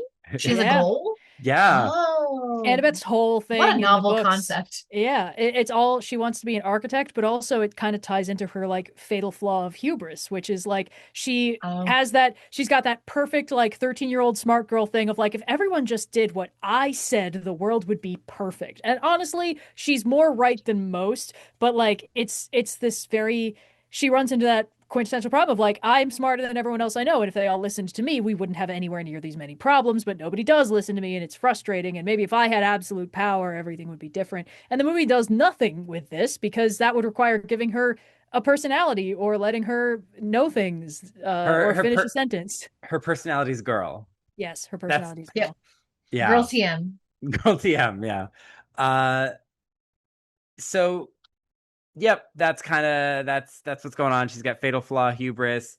Uh, she this is where she explains her backstory with the Cyclops that they were on their way to Camp Half Blood and they got trapped in like a Cyclops lair, and he mimicked her father's voice to trap her, and it was very traumatic and scary because they can talk like someone you love. Mm-hmm. And she's like, if we weren't delayed by the Cyclops, we could have made it to Camp Half Blood in time, and Thalia wouldn't have to had sacrificed herself. So Wow. yeah. Uh, and this is where Way more they compelling. Yeah, yes. straight up horror movie happened off screen, and she's like, "Yeah, so I'm a little bit testy around Cyclopses because it freaked me out at age like 6, I She's like think." 6 or 7. She's very Yeah. young. Yeah. Yeah. Uh Now they reach Polyphemus's island. They see that Clarice survived and she's captured. She outs Grover because she's dumb. It's like she's tough, but she's dumb. And so hmm she's like, Grover is being Penelope. He's like, I'm not now, darling, like soon. And the Cyclops doesn't know time. So he's like, I'm a lady Cyclops and I'll marry you in 10 days. And he's like, that's too long. What about 20 days? He's like, is 20 less than 10? Yes. Like, that's what he's working with. hmm But she's like, that's not a lady Cyclops. That's Grover. He's a satyr. And Grover's like, shut the fuck up. Read the room, Clarice. But Luke, but Percy. Percy and Annabeth save them. Lots of shenanigans, lots of fighting, very exciting. Um, he even shows mercy to Polyphemus. He like captures him at one point, and he's like, "I just want to protect my man-eating sheep." And he's like, "Oh, he reminds me of Tyson. I don't want to kill him." And then Polyphemus is like, "Joke's on you. I'm going to throw you off this cliff." Uh, but so we get that Polyphemus is irredeemable, but Tyson survived because he's fireproof, and his friend Rainbow, the hippocampus, saved him and brought him here. So he can help them fight Polyphemus, and he can pass the man-eating sheep on the island to get the fleece because the sheep will eat humans, but he's a Cyclops. But they're upset that he doesn't have snacks for them. So they're like, we only have so much time. Uh, Annabeth gets injured. I almost called her Hermione. Ooh, God, that's what the movie was doing with her. Even less personality than movie Yes. Hermione. Yeah. Oh yeah. And I think this movie suffers from Harry Potterification in the Yeah. worst way. That it's like yeah. it's trying to capture the magic, so to speak, of some of those movies, but it's just pulling the wrong things and throwing away all of the good stuff from the book. It's Yeah. this is This is bonkers to me. Yeah, just hearing this book plot being totally insanely different I'm from engrossed in the book plot. I was like, I understand these characters. Yeah, Who books are these good. yeah. people behind Cullen? I don't know. Who are they? Who is she? So who is she? That's a great question. Yeah. But she does get injured and die, and they have to resurrect her with the fleece, so we know it works. We get that Tyson and Polyphemus don't like each other. He's like, "You're a traitor to Cyclops' kind," and then Tyson is like, "Polyphemus is like spoiled. Now Cyclops are raised in the wilderness. We learn how to make things. He's like a Cyclops like." They're all Nepo babies, but especially a Nepo baby. Like he Yeah. just gets to live on this island and he used the fleece to kill satyrs. Like he's just selfish. So we don't have to feel bad for Polyphemus. But he does sink their ship, but the hippocampi save them. They end up on in Florida, and Grover was trapped because he was following the magic of the fleece, the nature magic.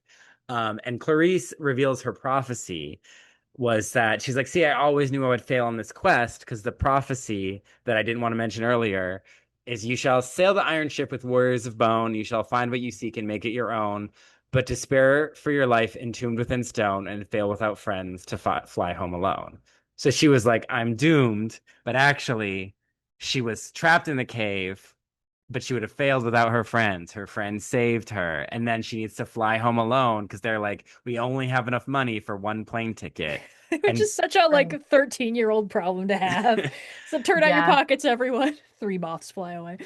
Yeah. yeah, and they get her on the plane, and she takes the fleece, and Percy just does it, and Annabeth and Grover are like, what the fuck? Like, you trust her? And he's like, she needs this win. I've seen what she's going through. She needs this win, Yeah. and we need the fleece to get to the tree. They Mhm. instantly get captured by Luke, so he saves the day by showing compassion to Clarice. Yeah. Uh, in the movie right now, I have their tied up Black Cauldron style. This Oh reminds me my of, God, they are. where like the Horned King's doing his ritual and they're just all Yeah, tied up. Yeah, they're yeah. all just tied Mhm. up, and he's like waiting to like, they're like, oh, let's watch him do the ritual. And then Percy's like, I never called Tyson my brother. Who made me the leader? And they're like, we do. You're the Oh, nearest white male. I hated this scene so much. It's like, why is everyone listening to me? It's like, yeah, you should be asking that question.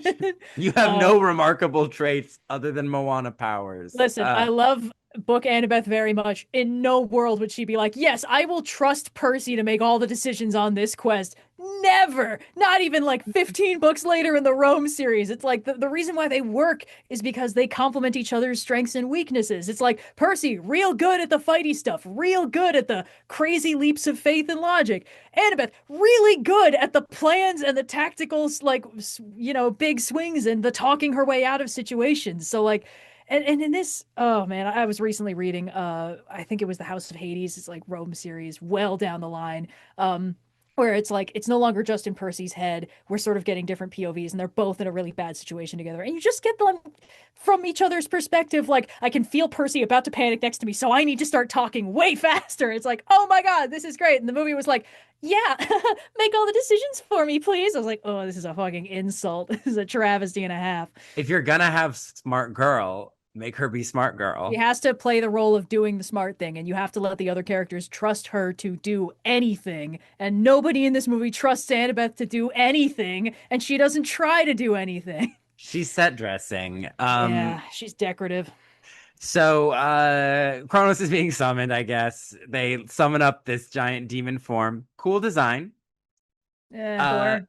yeah, Whatever. great video game boss. He's like floating around Yeah. rocks. I like that he falls apart every time he moves. Everything about him, other Yeah. than that, is like, oh, it's big red Satan with chunky horns. It's Tim Curry from that Yes. one movie with Oh, baby Tom Cruise legend. in it. Yeah. Yeah. Well, Okay. especially because Hades was a devil last time. God, I forgot about that. They were like, we can't just make him an aging rock star. We also have to make him Lucifer because we were Mhm. asleep in class the day they explained that Hades is a different guy. Yes. Because we also get a Jesus reference earlier. Because Oh the yeah, wine turns into the wine water. was. I can't talk about it. Can't. I don't want to talk about it. Now that's a god. Wink. Wah, wah. So Percy kills Kronos pretty easily. He's like, "Wow, this is the prophesied sword. I'm just gonna jump at him." Kronos had eaten Luke, but when he It was a dies, good Luke that was a falls out. That was a good bit, though, because Luke is like, Kronos will be on my side. I want him to help me overthrow his kids. And it's like, what's Kronos's one salient character trait? Eats his family. Great. So when Luke is like, I'm your Yeah. great grandson, Kronos is like, oh, great, a morning snack. And it's like, that's pretty funny. The books never do that because there's no circumstance under which this would make sense to happen. I'm not going to spoil the Mhm. later books, but what does happen is not this. And it is just kind of funny that it's immediately him getting his comeuppance.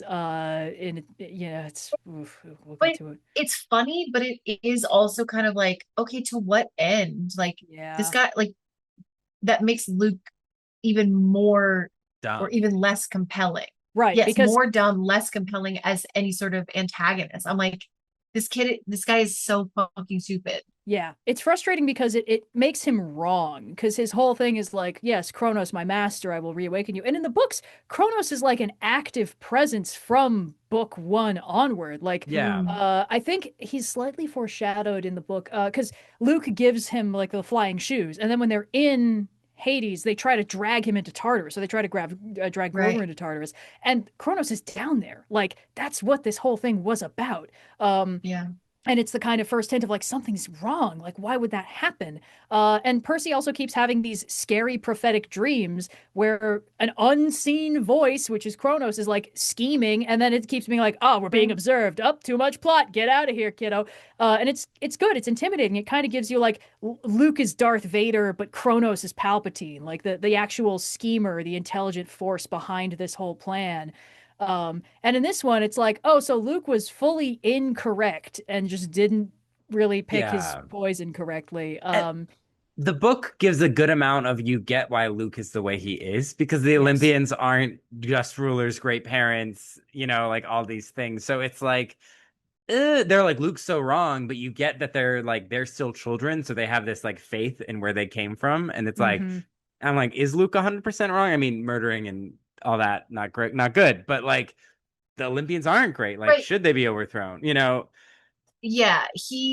There's a compelling argument that he's making, but because he lacks any foresight or research capability, I don't know. He's just like, he just makes the assumption like, oh yeah, for some reason it's been different. It's gonna be different for me. Like Mm-hmm. he thinks he has plot armor, and it's like, baby girl. Yeah. And in the books, like Luke's whole, MO and such, it evolves over the course of the books because he's Kronos' top general, but Kronos is the one giving the orders, and they are making tactical advances into different things and like making things more difficult for our heroes in service of Kronos' final resurrection, which is why this whole scene is an insult because like this is the part where I was like, they can't possibly be doing this in this movie because this means they are never making another movie because this doesn't happen in this way. And when the final climax does happen, it's a truly titanic event. It's this massive built up like Avatar season 3 finale scale, we are at war, what are we going to do about it kind of thing.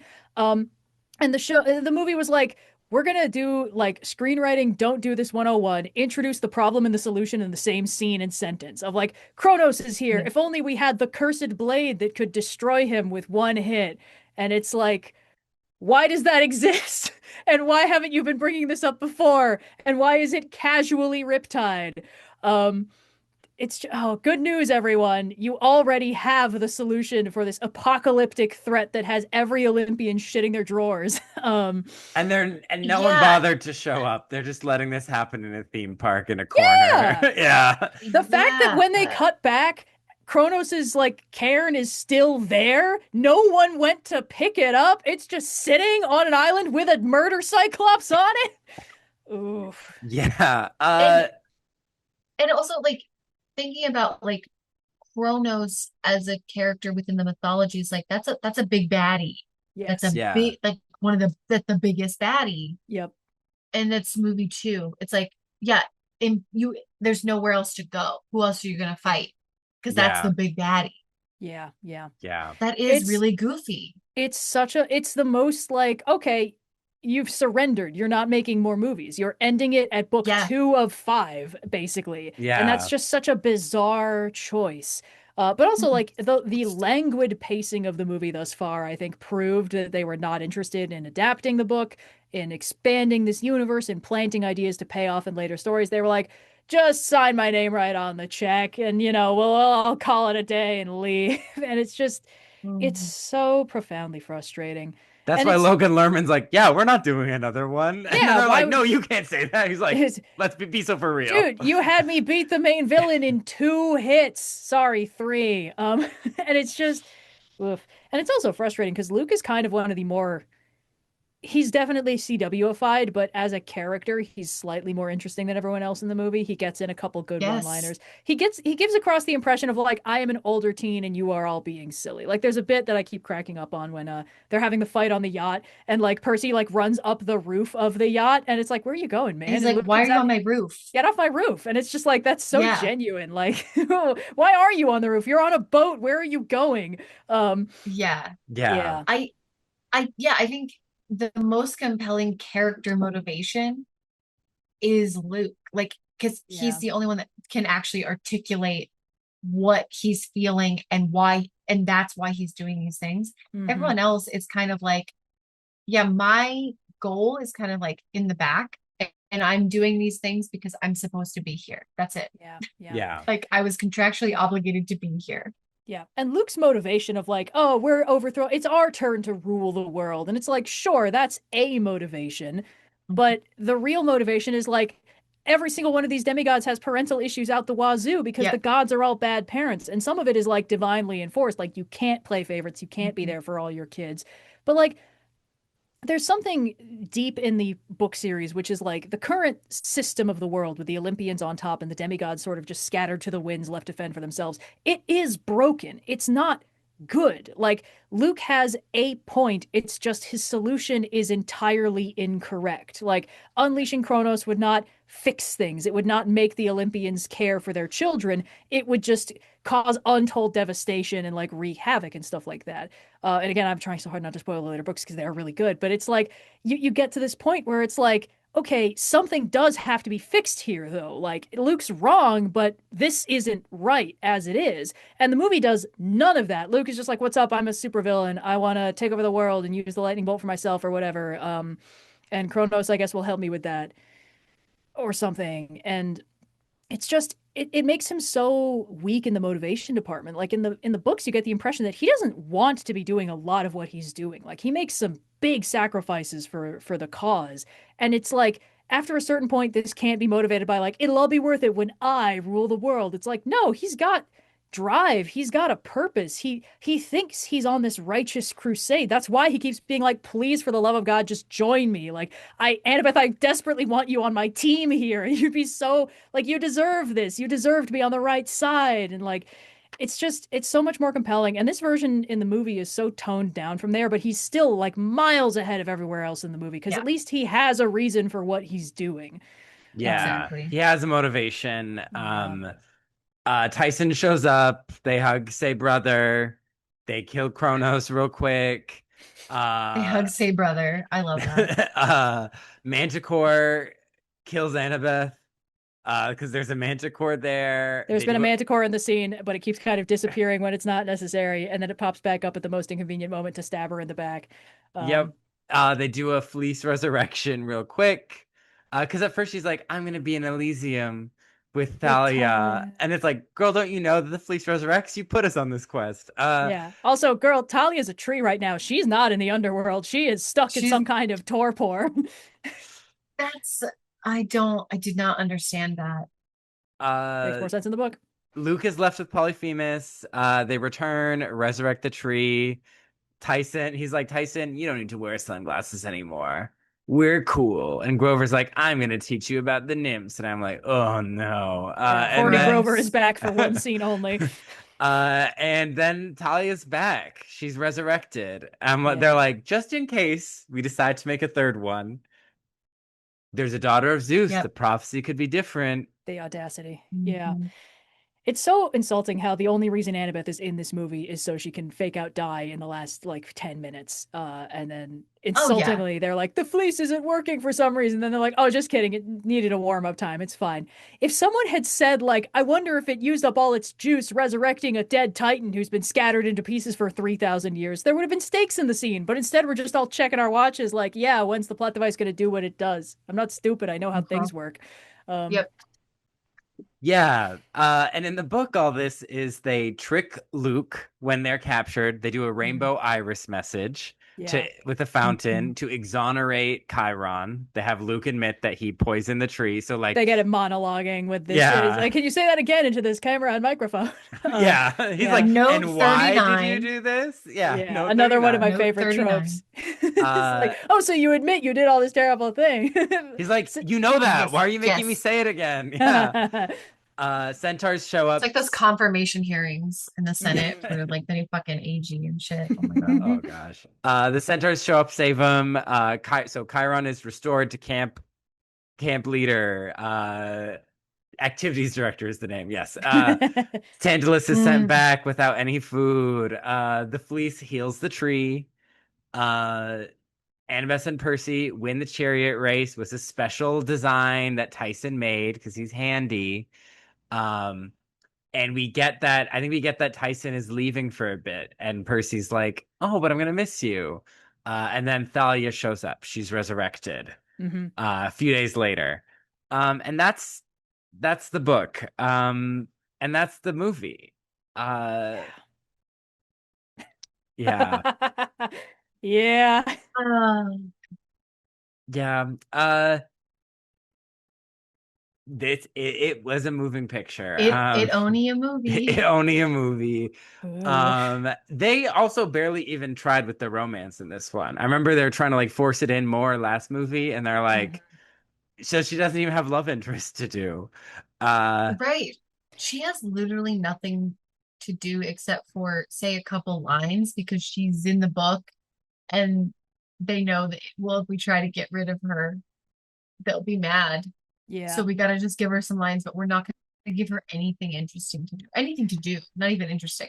I feel like Percy doesn't even get much internal stuff. No. It's there, but he mainly No. just flips around and It's is just the like, daddy wow. issues stuff early on in the movie. It's like his only. They don't even resolve that. I was kind of expecting him to get a moment where like Poseidon rings him up and is like, "Hey kid, sorry I haven't been so chatty recently. You know, busy doing stuff or something like that." Because Yeah, all the books are so lumped together in my head. I can't remember when that does happen next. Because like Poseidon can't right. check in frequently. He can't micromanage. But like the whole thing in this movie of like, I thought I was dad's specialist boy. Why won't he talk to me? And then it's like, hey man, he's still out there. He's fine. He is also a god. He's got a lot of things going on. It's okay. Yeah. Um, Wasn't he Sean Bean in the first one, or was Sean Bean Zeus? couldn't Sean tell Bean was you. Zeus. Sean Okay. Bean was Because I'm Zeus. like, they probably just couldn't afford that actor. Mm, The the actor who played Poseidon, I'm making sure I'm not confusing it with the show. yeah, because in the show he's that guy who was a pirate in that other show, and it's like good casting, but Yeah. Nautical Yeah. a casting. very nautical dude. Yeah, salt Uh, weathered, But I think he's just like some, just some not guy. just some guy. Well, Yeah, he kind of is to are we not me, all just some unfortunately. guy? But yeah, yes. I think it's just Who among us? it's just so weird because that feels like the most basic planting payoff. It's like, okay, problem at the beginning of the movie. Percy's feeling insecure because his dad won't talk to him. And like, there's two problems there. Percy's feeling insecure and his dad is giving him the silent treatment. And then it's like, Mhm. you can resolve, they do resolve one of those. By the end of the movie, Percy's like, I'm self actualized. I feel good. I'm no longer a one quest wonder. I'm okay with this, whatever. Um, and that's great, but you also kind of need to resolve things from the Poseidon end of things. So I see two ways you could do that, which is like either Poseidon rings him up and is like, hey, sorry, I haven't talked in a while. I still love you or whatever. And the other one is like, oh, he did care. He sent me a brother. And like, could have done that. You just needed to say one line. It would have been cheesy as hell, but it would have at least closed that loop. Um, Yeah. Yeah. I Yeah. mean, and this Also, is this mo Poseidon was played by Kevin McKidd, who's from Grey's Anatomy. oh, Fun cool. fact. yeah, this movie is not like above cheesy. We can do a hmm cheesy ending. Yeah. Yeah.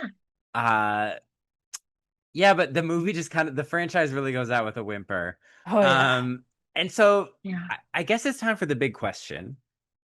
Was that your fantasy? It's a two-part question. Is it a movie you liked? Is it a journey you want to go on? Hannah, was this your fantasy?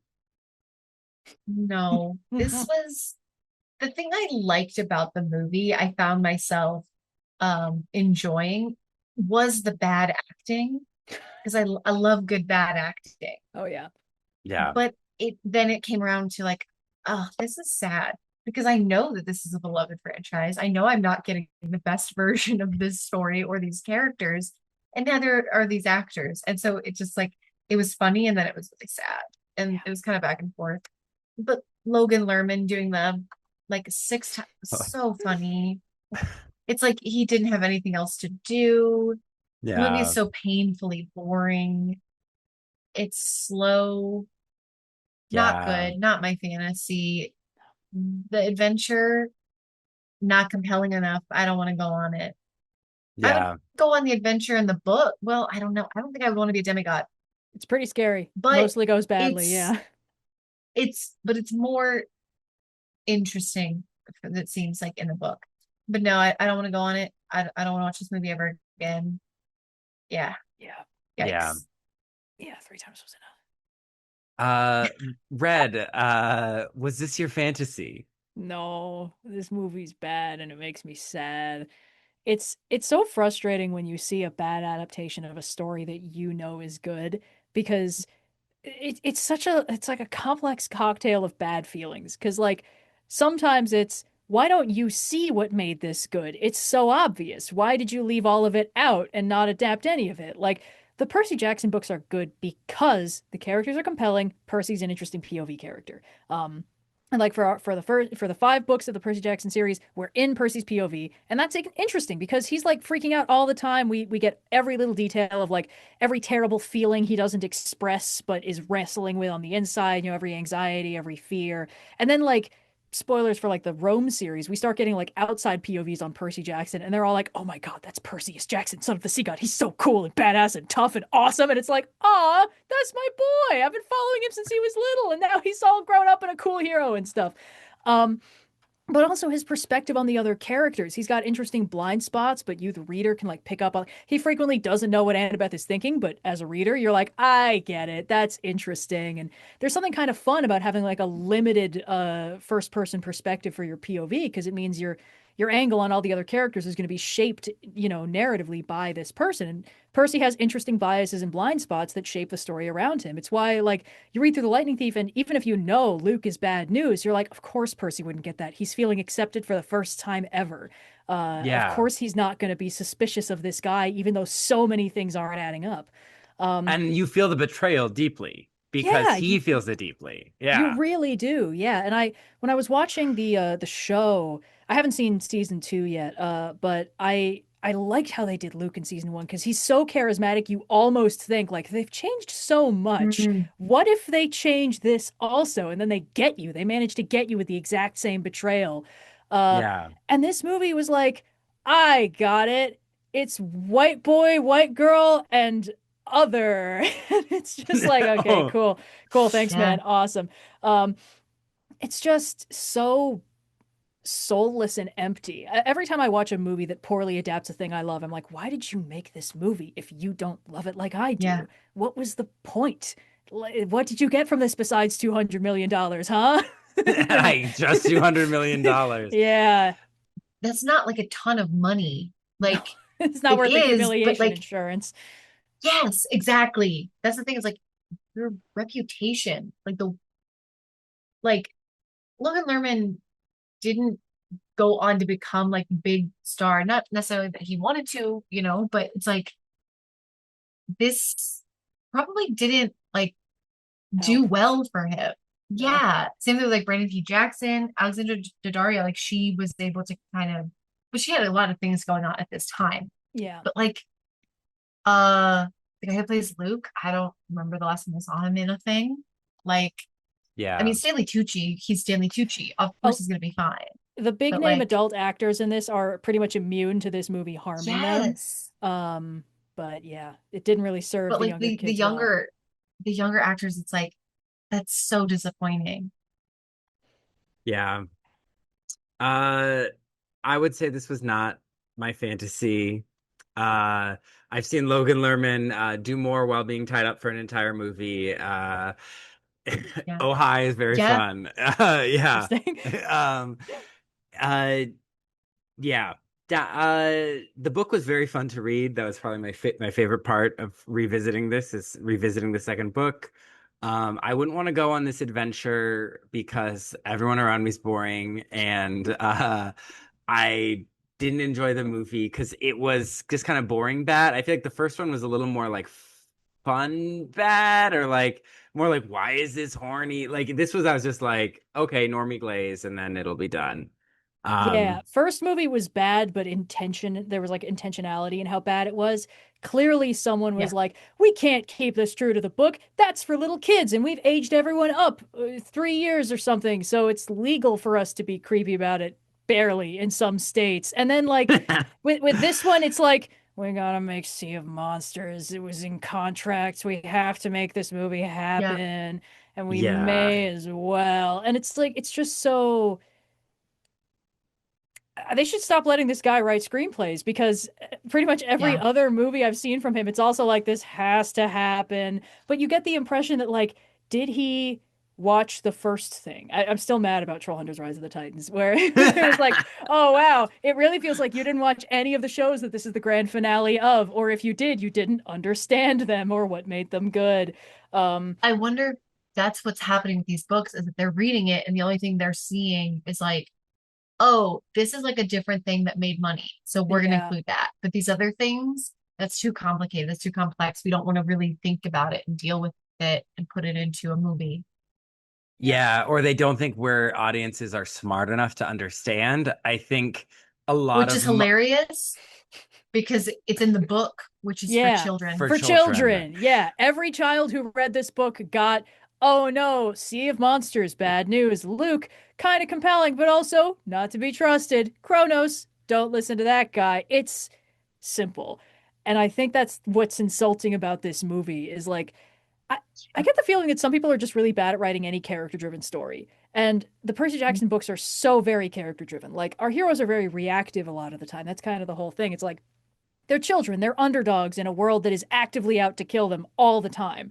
So there's Yeah. a lot of times where they just have to deal with some problem that's way outside their weight class. And the thing that happens next is basically determined by how smart and how clever and how fast they can be. And that leads to character driven storytelling where it's like every decision they're making matters so much. They set the trajectory of the plot, even though there are oh god, we forgot the subplot where they're like, I make my own destiny, a line they said twice within the final 15 minutes of, sorry, fully bunched my mic. um, Passion. yeah, I guess. And it's just it's that's not how you resolve a storyline where every prophecy comes true. It's the whole point, including the one that they're talking about at that moment. Yeah, it really reminded me of that Britney Spears, I think it was a perfume commercial where she like goes into the fortune teller and then she's like, do you want to know your future? And she's like, no, I make my own destiny and walks away. Amazing. Why would you Yeah. even go to see a fortune teller then? Like That's what people just to be say. rude? She showed up to her place of work and Yeah. was like, I don't need this. Walk into a coffee shop and be like, I actually prefer tea, and then just fuck off. It's like, okay, what are we doing here? Um, but yeah, it's like it's character driven in a setting where every book like starts with a prophecy that spoils the entire plot, but you don't know how it's going to spoil it until later. And like that's good. That builds tension. You, the audience, and the characters are all like, the Oracle's never wrong. So how's this going to still go wrong? And like at the end of Lightning Thief, when Percy's like, it still said I would get betrayed by a friend. I guess that might have counted, but I just don't know what's up. Oh, hey, what, Luke? What's going on, man? Why aren't you at the party? And we're like, oh no. Yeah. And this only works if the characters are more than just vehicles for the plot to follow along with. Because if you have a prophecy and a bunch of characters that are just sort of plot fulfilling automatons, they will just fulfill prophecy beats one after the other and have no strong opinions about it one way or the other. And that's how you get this movie, which is bad and isn't Yeah. fun. Like I've seen movies that are bad and fun, and this movie is manages to be bad and also so boring. Yeah, and it's just Yeah. It's like not any of our they fantasies. they had these like sequences of scenes they wanted to do Yep. and then they're like, oh shit, we have to put stuff in the middle of that. Like it was like, okay, how do Yeah. we get from one thing to Charybdis, right? It's like Yep.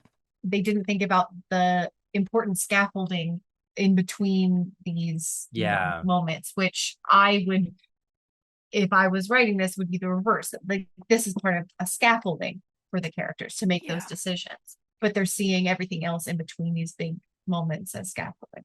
I Hmm. think what I've learned from Swords and Sandals Summer is that the more you are like post 2000, I think the dumber we feel audiences are. And that Greek mythology, which is a central part of most culture, of most like European culture, it's like it's Hmm. been around, Mhm. it's like one step, it's like a half step away from like the Judeo-Christian Mm. stuff that we're Yeah, all mostly familiar with, or like fairy tales. It's like basically still pretty much there. We Yeah. see it as too complicated for people to understand. And so we dumb it down and don't expect anyone to get it. And we nullify the characters and make them super basic. We just like, we're like, because otherwise it's too confusing. If the bad guy isn't literally the devil, it's like Yeah. right. and I feel like that's not universally, but in this century, we just think it's too complicated for people. But the books are literally for kids Hmm. and can explain the mythology to kids. They do not fall into the Christian false equivalency. They get that kids can Right. understand a new culture, Yeah. especially one that is not that different. It's a sidestep. It's a, yeah. Yeah. And I think it's just this, it's sad and it shows how small-minded we can be and it's like we don't have to be. Kids are smart. They love these Yeah. books. The show is able to capture that pretty well from my experience with it. So it's like it's just Hollywood execs maybe that think we're dumb and then Yeah. feed the dumbness. It's like a dumb Aurora Boros. Yeah. Yeah. Also, like, Yeah. who are these movies for, right? Because, like, Great question. not the kids that love the books, that's for sure. Nope. A kid who likes those books watches the first movie and is like, oh, why is Grover doing that? What's going on? And then you read the book, you watch the movie, and you're like, okay, so this is a different plot, fully. And also, none of these characters Yeah. are recognizable. And wow, we're doing Kronos now. Okay, interesting, cool.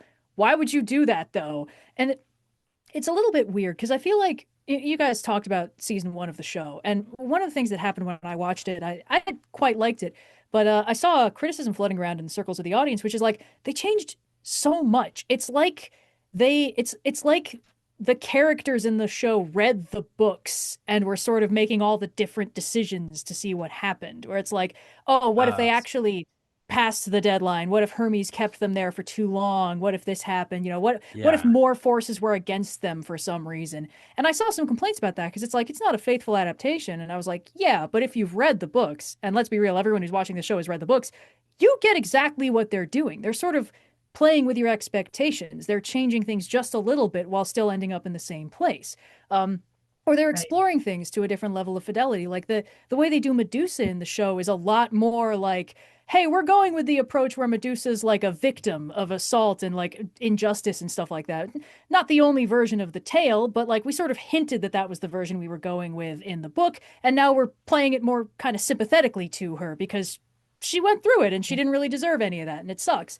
Um, and it does feel a little bit like it's kind of apologia for itself, but also I've read the books, I watched the movies, which were bad, and I watched the show, and I was like, I like the show. The show's different, but it's still the same in all the ways that count. It's still appealing to me, a person who was invested in it at the time.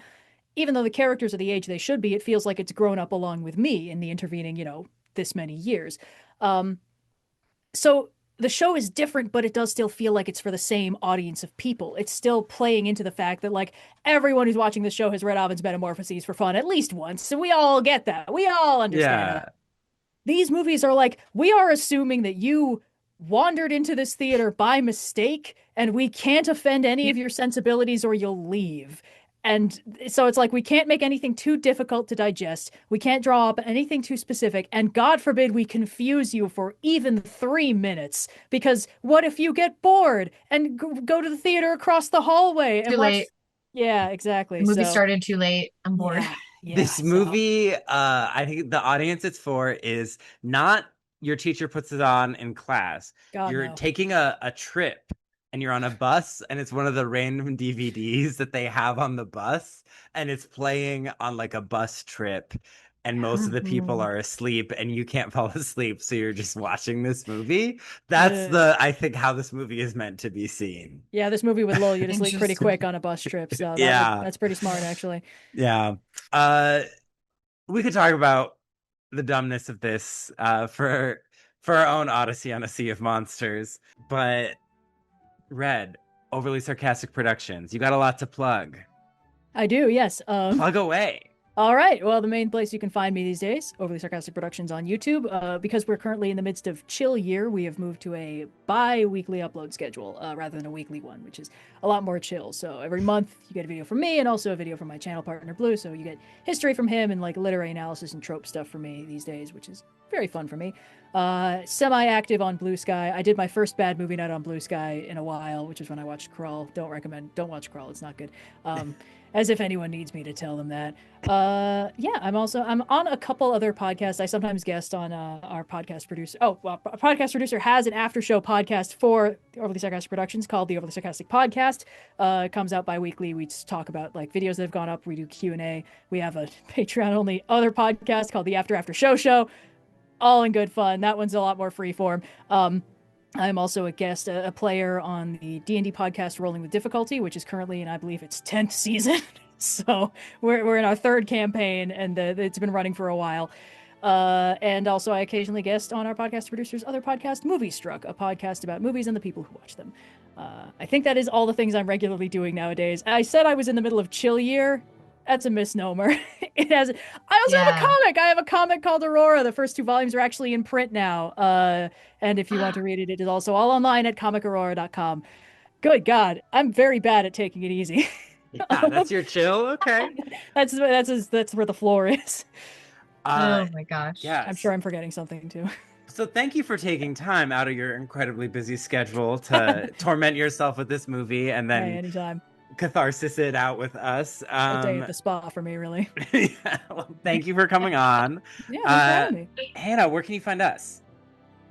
You can find Not My Fantasy Podcast on Instagram. We're at Not My Fantasy Pod. And if you're on YouTube, hi, hello, you can.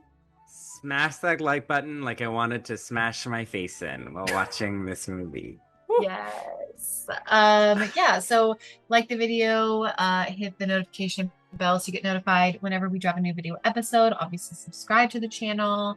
And then yeah, in the comments, I mean, Let us know how they would adapt the next book if they made a third one of these. The Titan's Curse. What's the Yeah. worst possible way they could have done the Titan's Yeah, Curse? like how do you predict the adaptation? Is it hornier? Is it less horny? Does Annabeth have any lines? Like, Reckon all with I- the fact that Yeah, all the she just characters are stands in the 36 corner. now. yeah, they're all 36. They're in Half-Blood grad school. Yeah, yeah. oh yeah. Yeah. Give us your ideas. And then this we'll be approaching our 100th episode. Wow. Yeah. So we're gonna be launching the Fantasy Choice Awards. So you can vote. This is our second Fantasy Choice Awards. So you can vote. We're gonna have some categories of movies. All the movies we've watched will be sorted based on like our different series. So we'll have like vote for your favorite Cinderella, your favorite Robin Hood, your favorite Snow White, or your favorite. Camila Cabello was gonna smash the Cinderella category. Yeah, I can already tell. yeah, she's coming back. We'll have Perseus adaptations, probably your favorite Frankensteins, everything we've watched, whether it's as nebulous as medieval resurrection movies or as specific as Snow White adaptations. Give us a vote, give us your choice for the best. And we'll be exploring a bit of the Teen Choice Awards' own history, their own lore, and the fact that my husband attended a Teen Choice Award. I cannot wait to talk about that. Deep Yeah. lore. Deep lore. Yeah. So thank you for joining us for Swords and Sandals Summer, for Percy Jackson, and for 100 episodes almost. So after this, probably before then, we will be celebrating the release of my friend's novel, Witch Season, Ooh. by Julia Bianco, our Twilight expert, friend of the pod. Mhm. So we'll be talking about that book. And then probably it'll be time for our 100th episode. I don't know if we'll talk about the show. I know I'm gonna definitely watch the show. But Yeah. TV shows are a lot for us to do. Yeah. And there's another Descendants that I may be forcing Hannah to watch. So recharge, do a I long saw a rest, headline today that they yeah, I'm gonna need a long rest. Oh my god. recharge those hit points. Yeah, That they the second one did just come out. yeah, The okay. And I saw a headline that was like they're teasing a sequel to the sequel. I'm like, of course they're gonna make more. This is a money make. They're printing money at this point. Descendants is Disney, right? yes, Like, yeah, okay. Disney's entire MO has been like, oh, this made money. It's never allowed to end until we've wrung Yeah. every last drop of goodwill out of it, and everyone's sick of it now. yeah. Exactly. Until someone has Exactly. to edit the Rock's nipples out of every frame of a feature film. They just keep doing that. Did you hear about this, Hannah? You're giving Is me a this blank about face. the Moana live action thing? Yeah, that I thought he was wearing a bodysuit. Couldn't they just not include nipples on it? mammals are, I guess, not allowed to have nipples in the Disney live action cinematic universe. So Chris Rock, or not Chris Rock, The Rock. That'd be very different. Very different. The Rock is a mammal, so he does have nipples. But yeah, I assume. they had to remove them in every frame he was Did in. they have to? But he's wearing like a muscle suit. Just don't put nipples on the muscle suit if you don't want there to be nipples on the guy. People know that nipples exist. Everyone has them. The poor suit designers received the word last minute, like, by the way, there's no nips allowed in this movie. We'll fix it in post. Can't just stand them off. The guy who has like all the collection of nipples is like, what am I supposed to do with the nipples? I'm ruined. Just like we are after watching this movie. Oh. So thank you for joining us, everyone, and we'll see you very soon. Bye. Bye, listener. Adios.